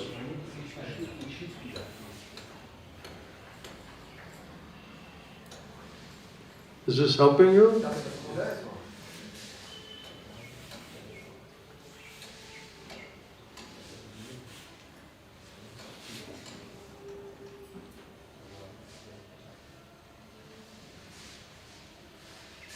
Yes. So when they say we have a... When what? When they say that we have an eternal service in the spiritual world, is that also non-French? When Is what? that also what? That's right information. He says, when they say that we have an eternal service in the spiritual world, is that also not correct? Well, if your mind is giving you, if you're serving Maya since time immemorial, because Maya, material energy, is giving you thoughts and desires and activities to stay engaged in, and all of that is also since time immemorial. So we're serving, but who are we serving? Where's the intelligence coming from? What is the goal? So we're in Maya, we're listening to Maya, she's giving us the plan of Maya, we're executing Maya's plan of Maya, and we're getting Maya results. The promise of happiness and the heavy lashes of the reality, until we ask, like, this isn't working. This seems not to work. I'm getting tired. I'm getting disappointed. I'm getting disgusted. What's going on here? Why is the plan, the desire for happiness never coming? But a little bit of happiness, a whole lot of suffering. That doesn't seem worth it. Okay, how do I get out of this situation? Right? That's what it says, the human form of life. If you're not asking the question, why am I suffering? Who am I? How did I get here? What's the purpose of my life? What's the goal of life? Why am I in a suffering condition? And then can I get out of this suffering condition? And then what is that? What is that process? How to get out? So if we're not asking all those questions, we're not in this higher form of human life. So we cannot perceive threefold miseries because of so much tamaguna. That's the problem. If you can't feel your suffering, then why would you want to solve it? Prabhupada says, if you don't think you have a problem, and you don't want to solve your problem, you don't need a guru. When Arjuna couldn't finally solve his problem, and it's just getting worse, then he realized, I need a guru. Then he surrendered to Krishna, accepted him as a guru. Here's another quote for you. We're quoting the law books, right? Even someone as uneducated as me, I feel like the Yamadutas, you know? They just had like a really good teacher, so they could speak the truth. So Prabhupada is speaking on Madhya Lila Chaitanya Charitamrita, New York City, 22/11/15. And Prabhupada said that yesterday we were discussing two kinds of living entities. Are you with me? You hanging in there? Two kinds of living, this will be the last one, because I don't want to overdo it. I don't want to give you too much ecstasy, because then you won't know what to do with it. It may confuse you. So I have to gradually give you ecstasy. Spiritual ecstasy. Why do you think they call it ecstasy? Right? Everyone's looking for ecstasy. Prabhupada said, the problem is you don't know how to do it, where to go. Yesterday we were discussing two kinds of living entities in the class. Nitya Mukta, eternally liberated. They never come to this material world. We're quoting the law books here. They are eternally liberated, they never come to this material world. And then there's another class who are conditioned. We are eternally conditioned, means we do not know when we have been conditioned like this. We cannot trace out when we became conditioned like this. It is not possible to trace out this history. That's why Prabhupada said, why argue about it? Why waste your time? It's not possible to trace out that history. Because the living entity, and it's confusing because the living entity, the soul, he's not conditioned. You cannot say that the soul by its nature is conditioned. That's where the confusion comes from. But actually we do see that we are conditioned, and that there's no possibility to trace out the history. Many Brahma's life, right? We're all coming originally from Brahma, right? And then where did Brahma come from? Right? Not Narayana, came from Mahavishnu. So many Brahma's life. Not only one Brahma, right? So one day of Lord Brahma is 1,000 cycles of the Kali, of the Yugas. One day, and that's one Brahma. And we've been with many different Brahmas in many different universes since time immemorial. How are you going to trace all of that out? Right? Put it in perspective. And then on the other side you have unlimited living entities, unlimited planets, unlimited universes since time immemorial. They all fell from Goloka Vrindavan?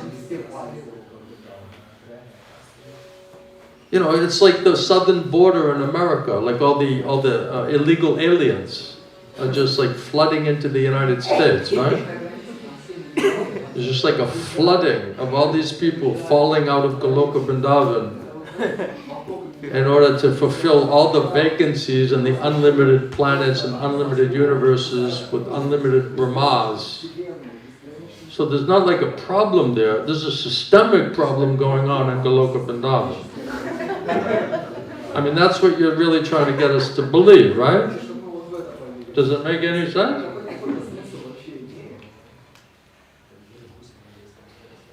And then now we're saying from the other point of view, it's like, okay, I can trace myself back to this Lord Brahma. Really? And then Prabhupada saying, yeah, there's many Lord Brahmas. Many Brahma's life. Not only one Brahma's life. There's so many Brahmas have changed. and we are conditioned. So therefore we are called eternally conditioned. So when you think about it in that way, wow, that sounds like practically eternity. And then you can't figure it out anyway, because when did it start? Was it one Brahma? Some planets have, like hundreds of Brahmas. So which Brahma did you come from? Can you trace that out? He just thinks he's from France. That's the last thing he remembers, you know what I mean?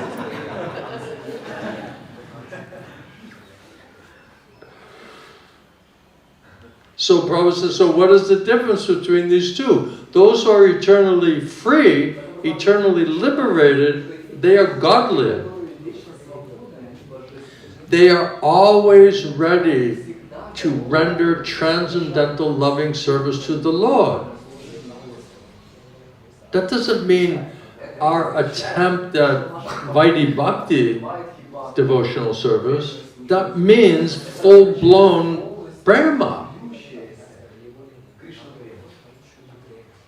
Well, we're doing devotional service, they're doing devotional service, so they're liberated and we're liberated, right? So you can read that and say those who are,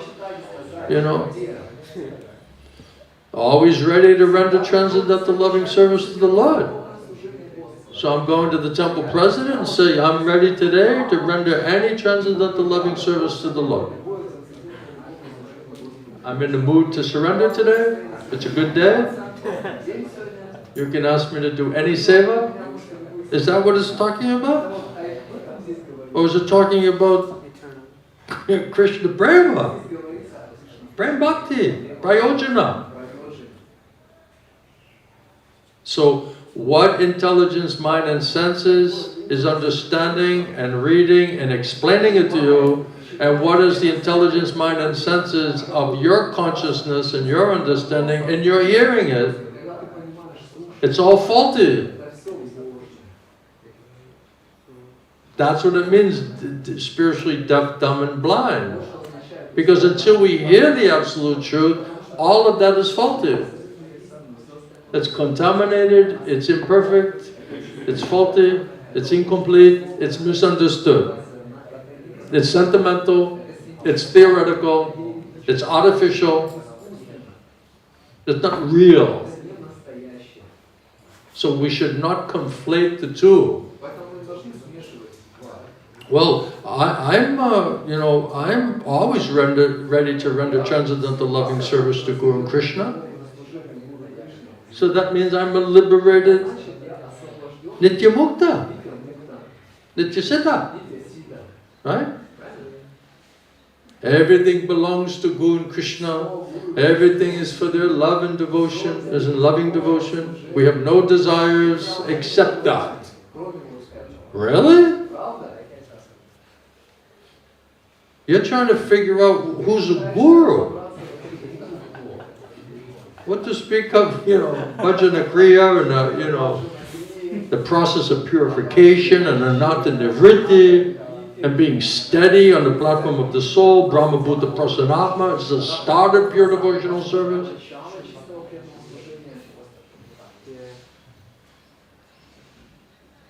I'm always ready to render transcendental loving service to the Lord. And because I'm thinking that and I'm feeling that in my heart today, that means I'm eternally liberated soul. I don't know what's going to happen tomorrow. I don't know what happened yesterday. I can't remember what happened yesterday. But I didn't feel like an eternally liberated soul yesterday. Because all day I'm apologizing to everybody for all the offenses I committed. So that probably means I was an eternally liberated soul yesterday, ready to render always transcendental loving service to Guru and Krishna. So those who are really eternally liberated, they are saintly, godly in nature. They are constantly engage in rendering transcendental loving service to the Lord, and they are completely satisfied in that way. You know, like you're in Golok Vrindavan and you're like, you know what, today I don't feel satisfied with this, you know, ever increasing, eternal, perfected, spiritual, loving service to the Lord. I'm having doubts today whether maybe there's something better than this. Does that make any sense? Huh? Otherwise, like we were reading Krishna book. Otherwise, what would happen? Like we are reading Krishna book and we are going through many characters like Subal, Madhumangal, Lalita Sakhi, Visakha Sakhi, and then when we reach the spiritual world and we saw where is Madhumangal? Oh, he fell down. You finally go to so many Brahmas. You finally get there. You know, and you're like, you know, where's this eternal associate? So, oh, they fell down. And it's like, do I have to go back down there to get his association? Do I got to go through all this all over again? That sounds risky, man. Maybe I'll find a new friend over here. What is this? It's even if you don't have fourth dimensional consciousness, it makes no sense. You just follow it. You just accept it. It's like, all right, okay. And then after a while, it's like, wait a second. And then you read Prabhupada's books and purports, and you're like, whoa, wait a second. That doesn't make sense. Right? And then you go to approach them, right? And they're like, you know, you're a troublemaker. Right? I said, no, I'm just trying to get like some clarification. You got too many questions. Just accept it. It's like, well, you didn't answer the question, but I'll accept it, you know, no problem. I'm going to accept that you didn't answer my question. Okay, no problem. I don't want to disturb the pure devotees, you know what I mean? Because you're eternally liberated and godly and saintly, and even your frustration and anger and disturbance with me, that must be transcendental. Must be transcendental. Because you're perfect, you're pure. You have all the knowledge, and I don't. So everything's spiritual, everything's absolute. And I'm so fallen that for some reason you're not giving me mercy. You're not explaining it to me.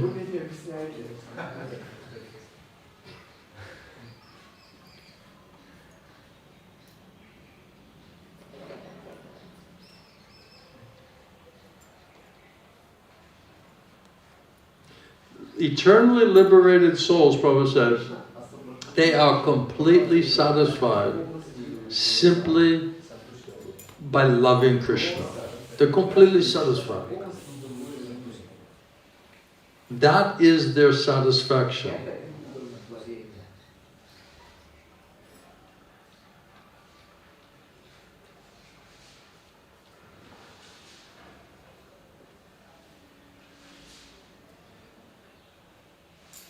So those who are eternally liberated, they just love Krishna.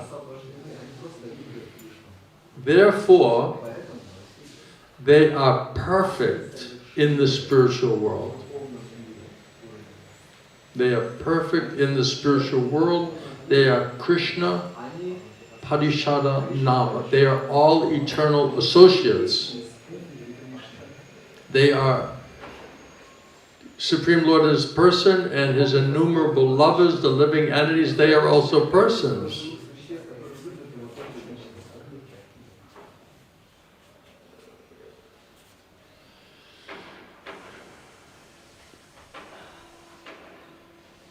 Without seeing Krishna, they are mad. This is the position in the spiritual world. Simply they love Krishna, and that's all.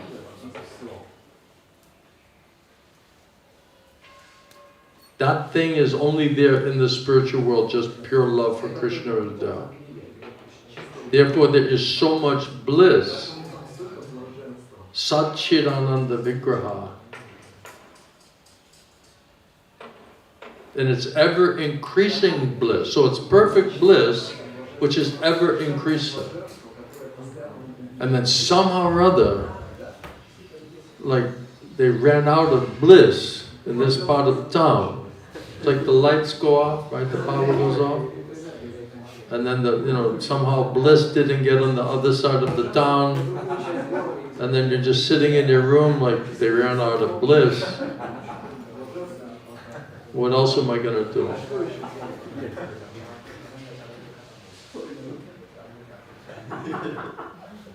So that's why I say on every level, if we're simple,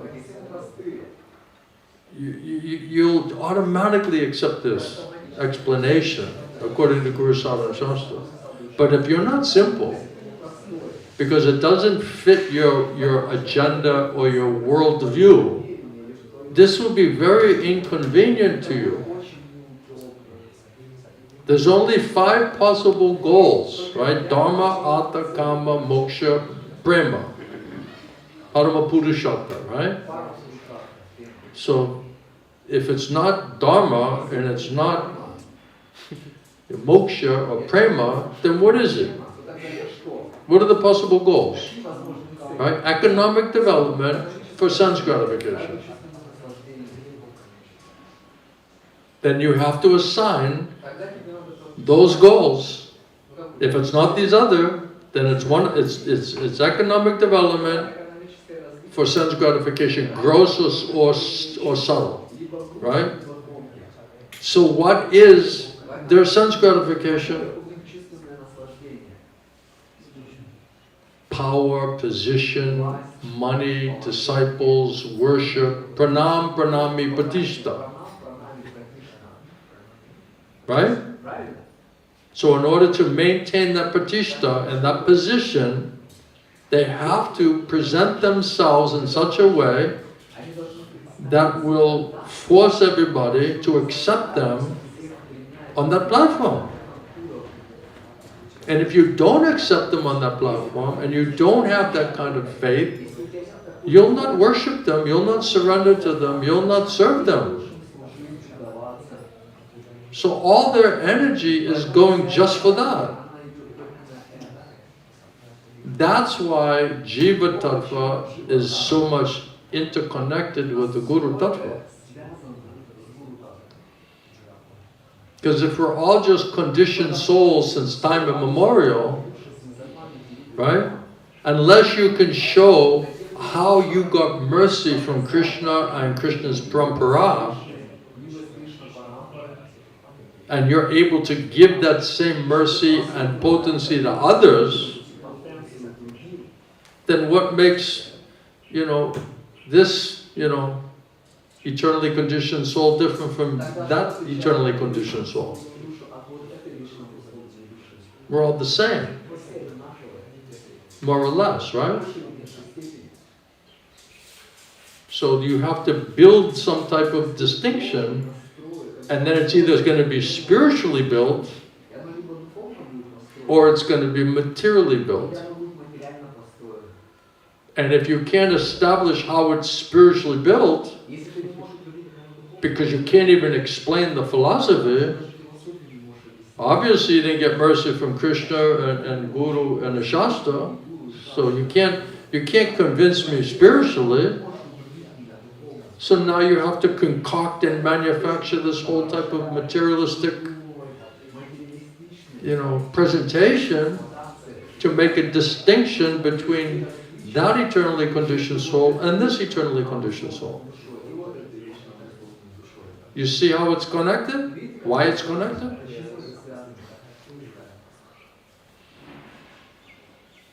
And then they say, well, we're all eternal associates of Radha and Krishna coming from Golok Vrindavan, right? I can realize my Swarup, that's why I'm doing Raganuga Bhakti, and you can't. So anyway, keep chanting,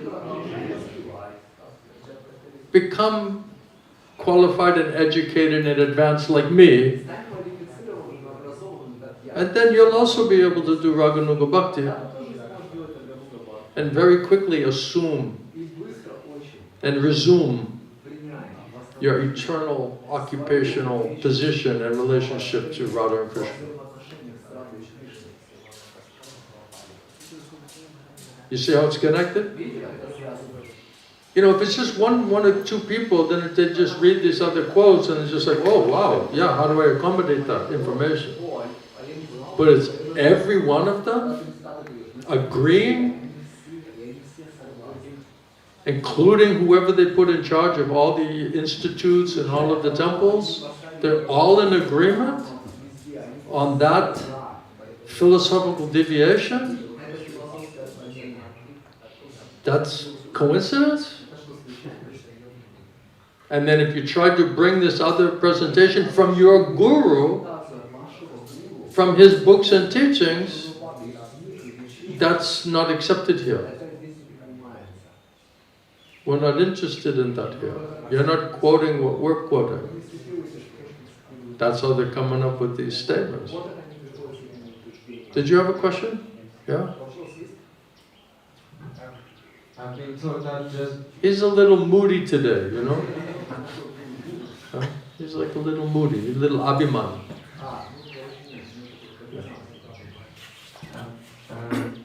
Just by reading...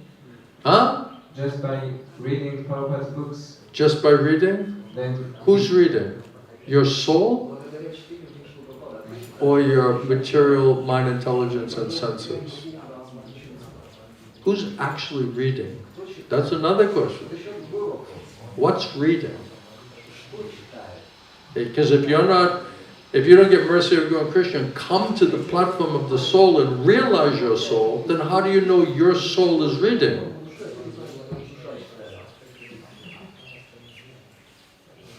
And if 99.9% of the people, all they know is their body and their mind, then who's actually reading? What's reading? Think about it. But apparently, you're reading.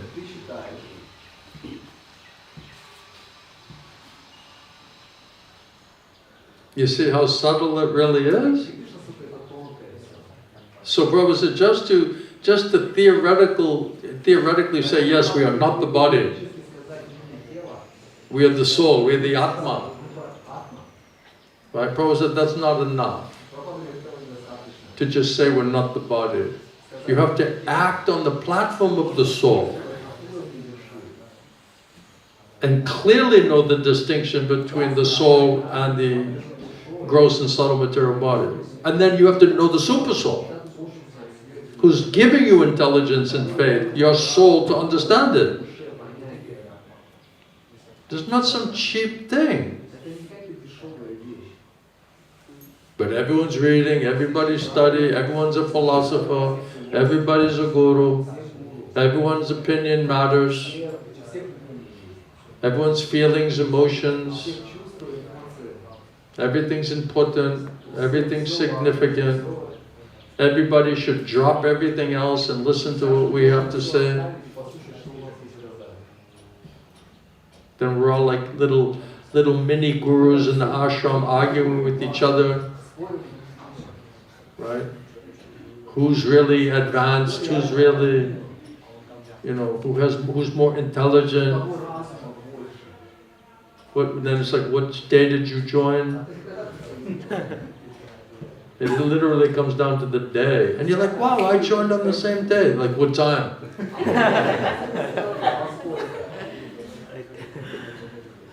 What time did you go to the temple?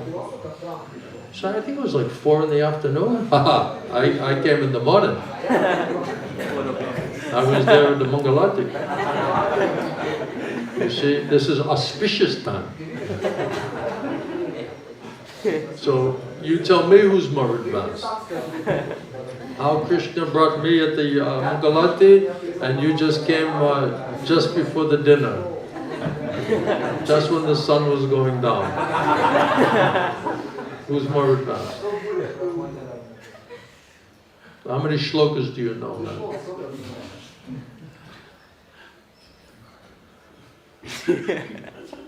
Why are you laughing, man?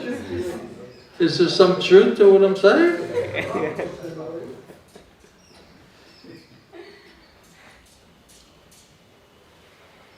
We're good? Anyone else? Any last thing? Yeah? So we're not going to talk about different qualities of stool anymore? He's convinced, okay, I don't want stool. I don't care what kind of stool it is. This is progress. Now, okay, how do we get more nectar, man? So today you were. Are you listening? Are you awake? All right, I'm just checking, man. Because today you were talking about Mahavishnu. Prabhupada. Yeah, Mahavishnu. Prabhupada was speaking. Yeah. Yeah. I don't know about Mahavishnu. Personally, I don't know him. Prabhupada knows him. So. Uh-oh, he's pulling out his phone, man. I only got one limb left, you know? By this explanation, they were like growing back, you know? Now he wants to take the limbs again, you know? Because it gave me some life, you know, some limbs came back. And he's like, okay, now that they're back, now we go to the next topic.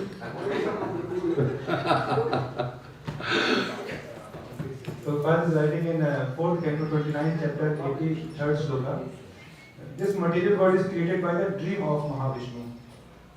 What is it? He said in 429.83, he says, by this material, what was it? Yeah, this actually starting.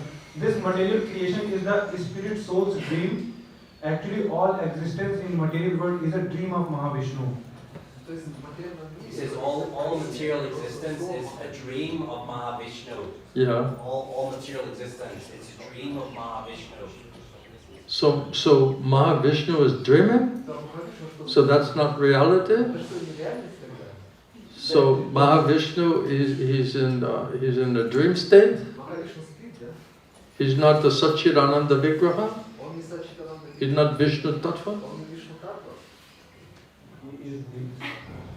You're in the dream state. He's not in the dream state. You're the one snoring. He's not snoring. How do you say he's in a dream state? Which is the verse? I gotta see this for myself. I can't believe this. I gotta see this. What is it? 429.83. Wait a second. If Krishna lets me. Because he's not letting me. Isn't that funny?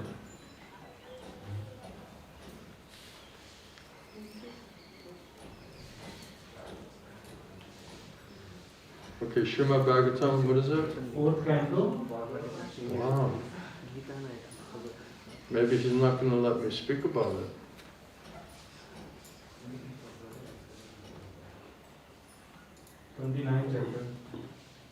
You know what's really amazing? If I go on anything here, right? If I go Bhagavad Gita, right? Then it goes down, right? If I go Chaitanya Charitamrita, it goes down, right? If I go to Bhagavatam, no, you're not letting me.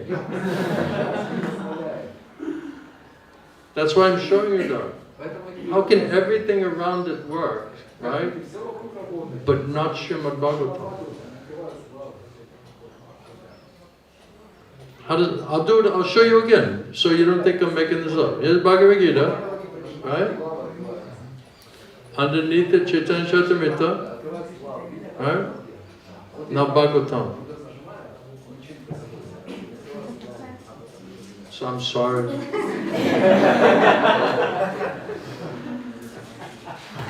I'm not the supreme controller, you know what I mean? So you're going to just have to digest what we talked about today, and then we'll look for another opportunity. But I don't think that it's doesn't make sense. Because the only way the Lord or the Lord's devotees are in a dream state is if they're in Yoga Maya. In that sense, you could say some type of dream state. But dream state means Mahamaya, means a tamagun. So Vishnu Tattva cannot be in Maya. So dreaming in Vishnu Tattva platform means Yoga Maya.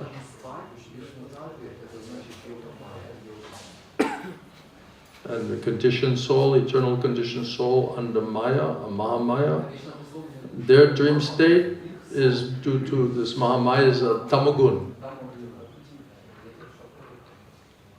So what else do we need to know?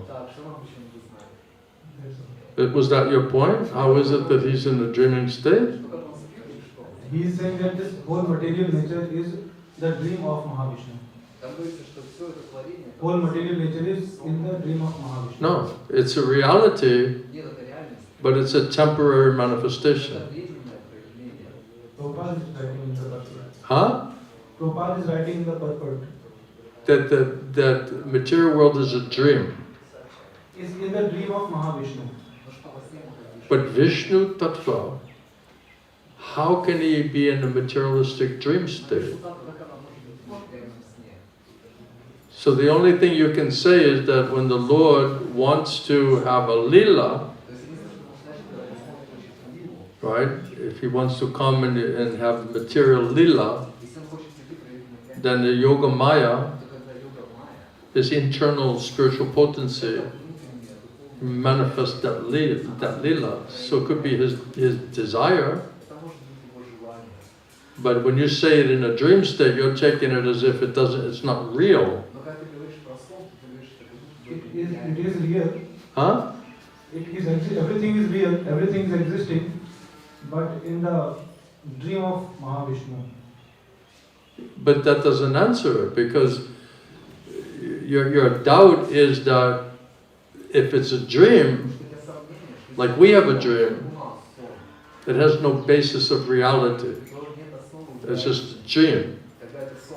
So the doubt is that if it's just a dream, that it has no real, it's not based in reality. But from the Lord's position, it's perfectly understood what's happening. The living entity who's under modes of material nature, he's in this type of dream state due to tamagun. So it's being presented as if it has no reality, and it's just basically we're living in some kind of a dream. Right? And the only other way you could look at that is that from spiritual world, this is eternally manifested lila. In the material world, because it's temporary, it's temporarily manifested with eternal energy, but because it's a temporary manifestation, you could say that just like in the material world you have a dream, so it's just like a temporary period of time. So in that sense, when you look at eternity in Vaikuntha, and then you look at temporary manifestation of eternal spiritual potencies, then that just appears like it's just a momentary time, which is like just a temporary dream. So you can only kind of look at it, from my understanding, that it means something like an analogy, where you can say it's not the eternal, kind of pastime and manifestation, it's just a temporary, part-time, creating a dream. But it's not his dream. It's because we want to be in a dream state. So he's creating a dream state because we want to forget. So Krishna says, I'll make you forget. So if you want to make you forget, you have to be in a dream state. You have to be in a deep sleep.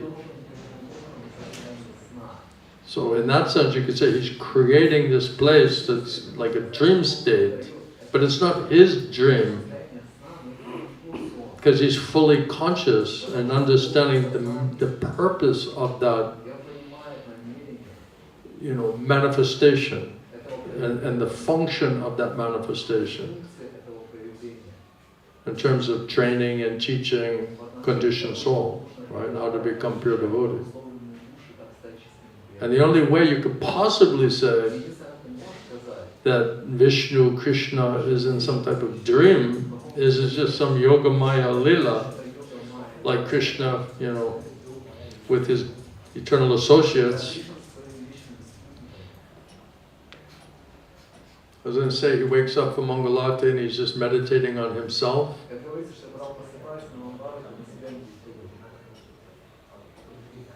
Right? In Krishna book? When the Lord gets up, when the crows are, not the crows, it's, what's the bird? Not peacock. Quail. Yeah. Yeah, this one that wakes you up in the morning. Quail. We have this one in Sochi, right? The rooster, right? So then that wakes everybody up. And then Krishna gets up and everyone does meditation and prayers, and it says Krishna meditates on himself.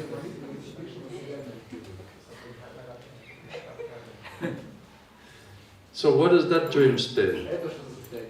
So those are like my three best ways of explaining Vishnu Tattva dream state.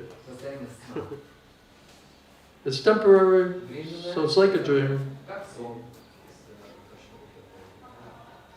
But it's spiritual, means it's not Mahamaya, it's Yoga Maya. And what was the other one? He has to create a dream for us. Huh? He has to create a dream state for us. Oh, and he has to externally create a dream state for us. But it's not like, it creates such an amazing dream state that even he falls asleep. Right? It's like, who created this dream sleep, Krishna has too many duties. He cannot just fall asleep by one of his creations of a dream state.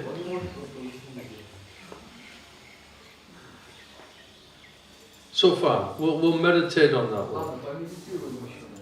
But Krishna didn't let me go deeper than that. And I wanted to. I tried 5 times, 6 times, right? So it's not like I didn't try. So I'm not avoiding, I'm just saying Krishna not allowing. And I'm still trying. And personally, I'm very, how do you say, inquisitive person. Because I want to know the tattva. So now I'm sure I'm going to go in my room and look it up. All the places. That's why I say this Veda base is the best invention on the planet. Then you look up all the places where Prabhupada says deep sleep, right? But Vishnu, deep sleep, and then you see all the different ways and places and how Prabhupada's using, why he's using. That's why I say, we're just reading it and we have a conception. And we have no other experience. So this we're just offering like a few of them off the top of the head. Are just little bit different ways that you could also try to understand what is deep sleep.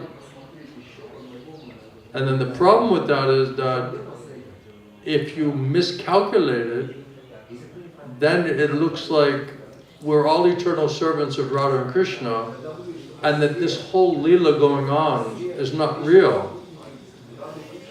Because we're situated in our eternal Leela in Goloka Vrindavan. So it's only apparent that we are in a conditioned state in the material world. Then you can manipulate that one. So we're really there, just for the sake of the Lord's Lila. We just, and you covered by Yoga Maya, we were thrown into Mahamaya. You see what I mean? Like you can concoct many, many things. If you don't understand the tattva, where do you stop? What stops you? What grounds you?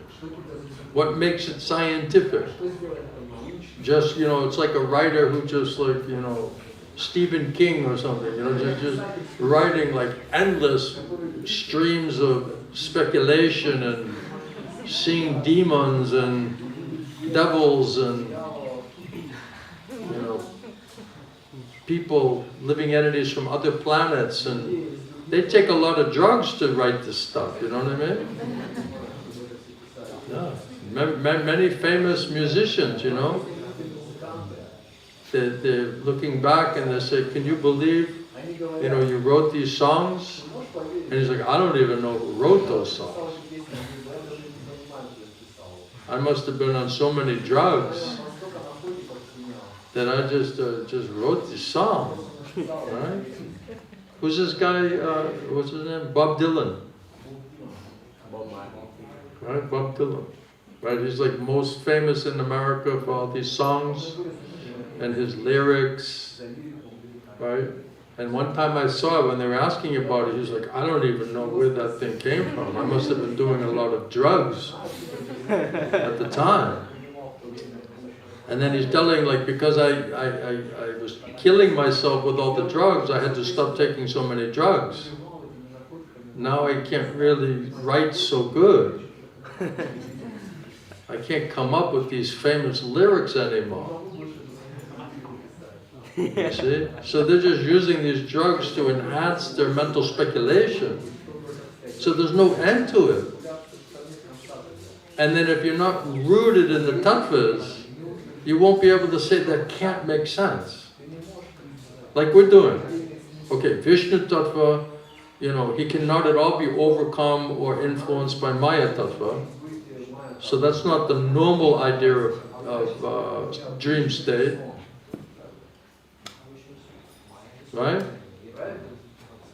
So then the tattvas is, you have to, whatever you're trying to understand with Krishna's help, you have to fit within the parameters of these scientific, pillars of truth. Otherwise, there's nothing that guards you, there's nothing that focuses you. You follow my point? It needs to fall within these scientific explanations of those tattvas. And because they don't know the tattvas, they can speculate any damn thing. Well, since we're all coming from Golok Vrindavan, and since I'm doing Raganuga Bhakti now, maybe this short blip in the material world as a conditioned soul was just a dream and it never really happened. So then I don't really have to be held responsible for that. And neither you can judge me and label me, because my coming here was just part of the Lord's Lila. So you're criticizing the Lord by Him bringing me here to participate in His Lila of being the Savior of the most fallen souls. You see how you can interconnect? And then what stops you from making these leaps?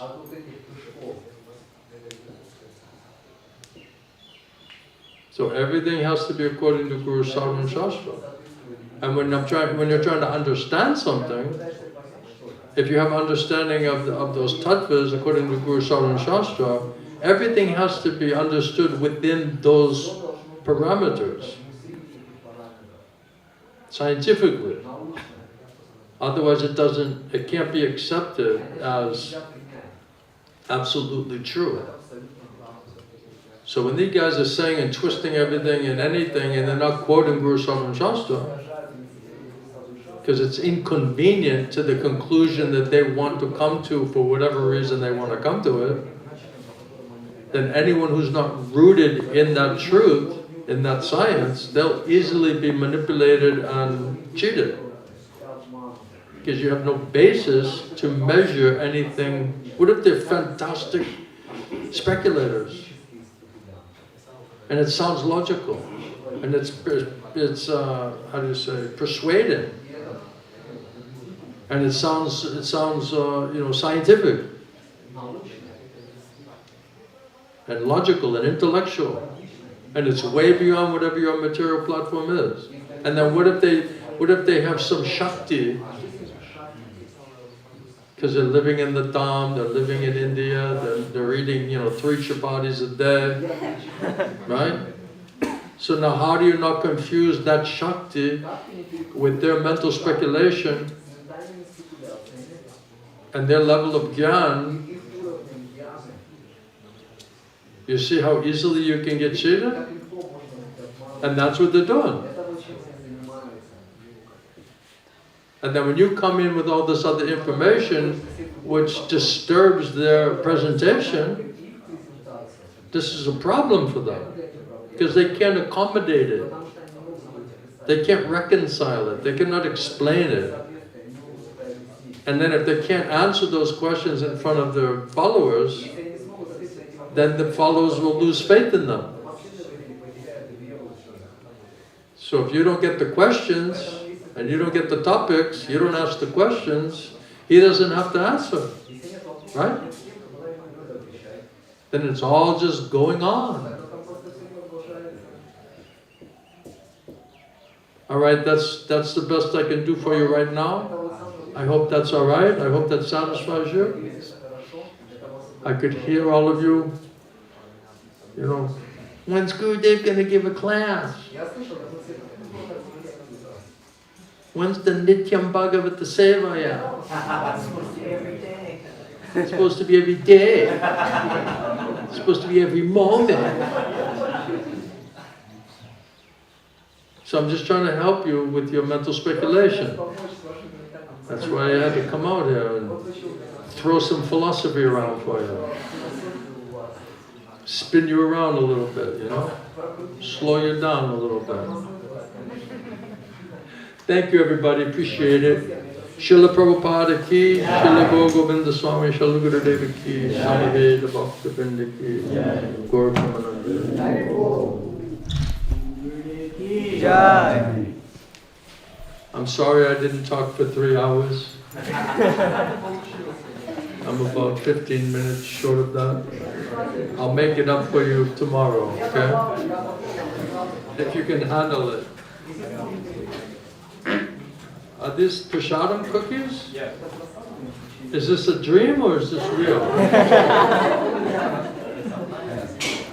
I'm just dreaming that this is a cookie right now. Because it's not eternal. The energy is eternal, but it's temporarily manifested until you put it in your mouth. Hare Krishna.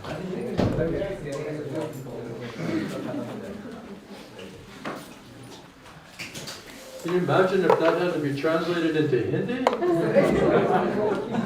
Krishna would be here till midnight.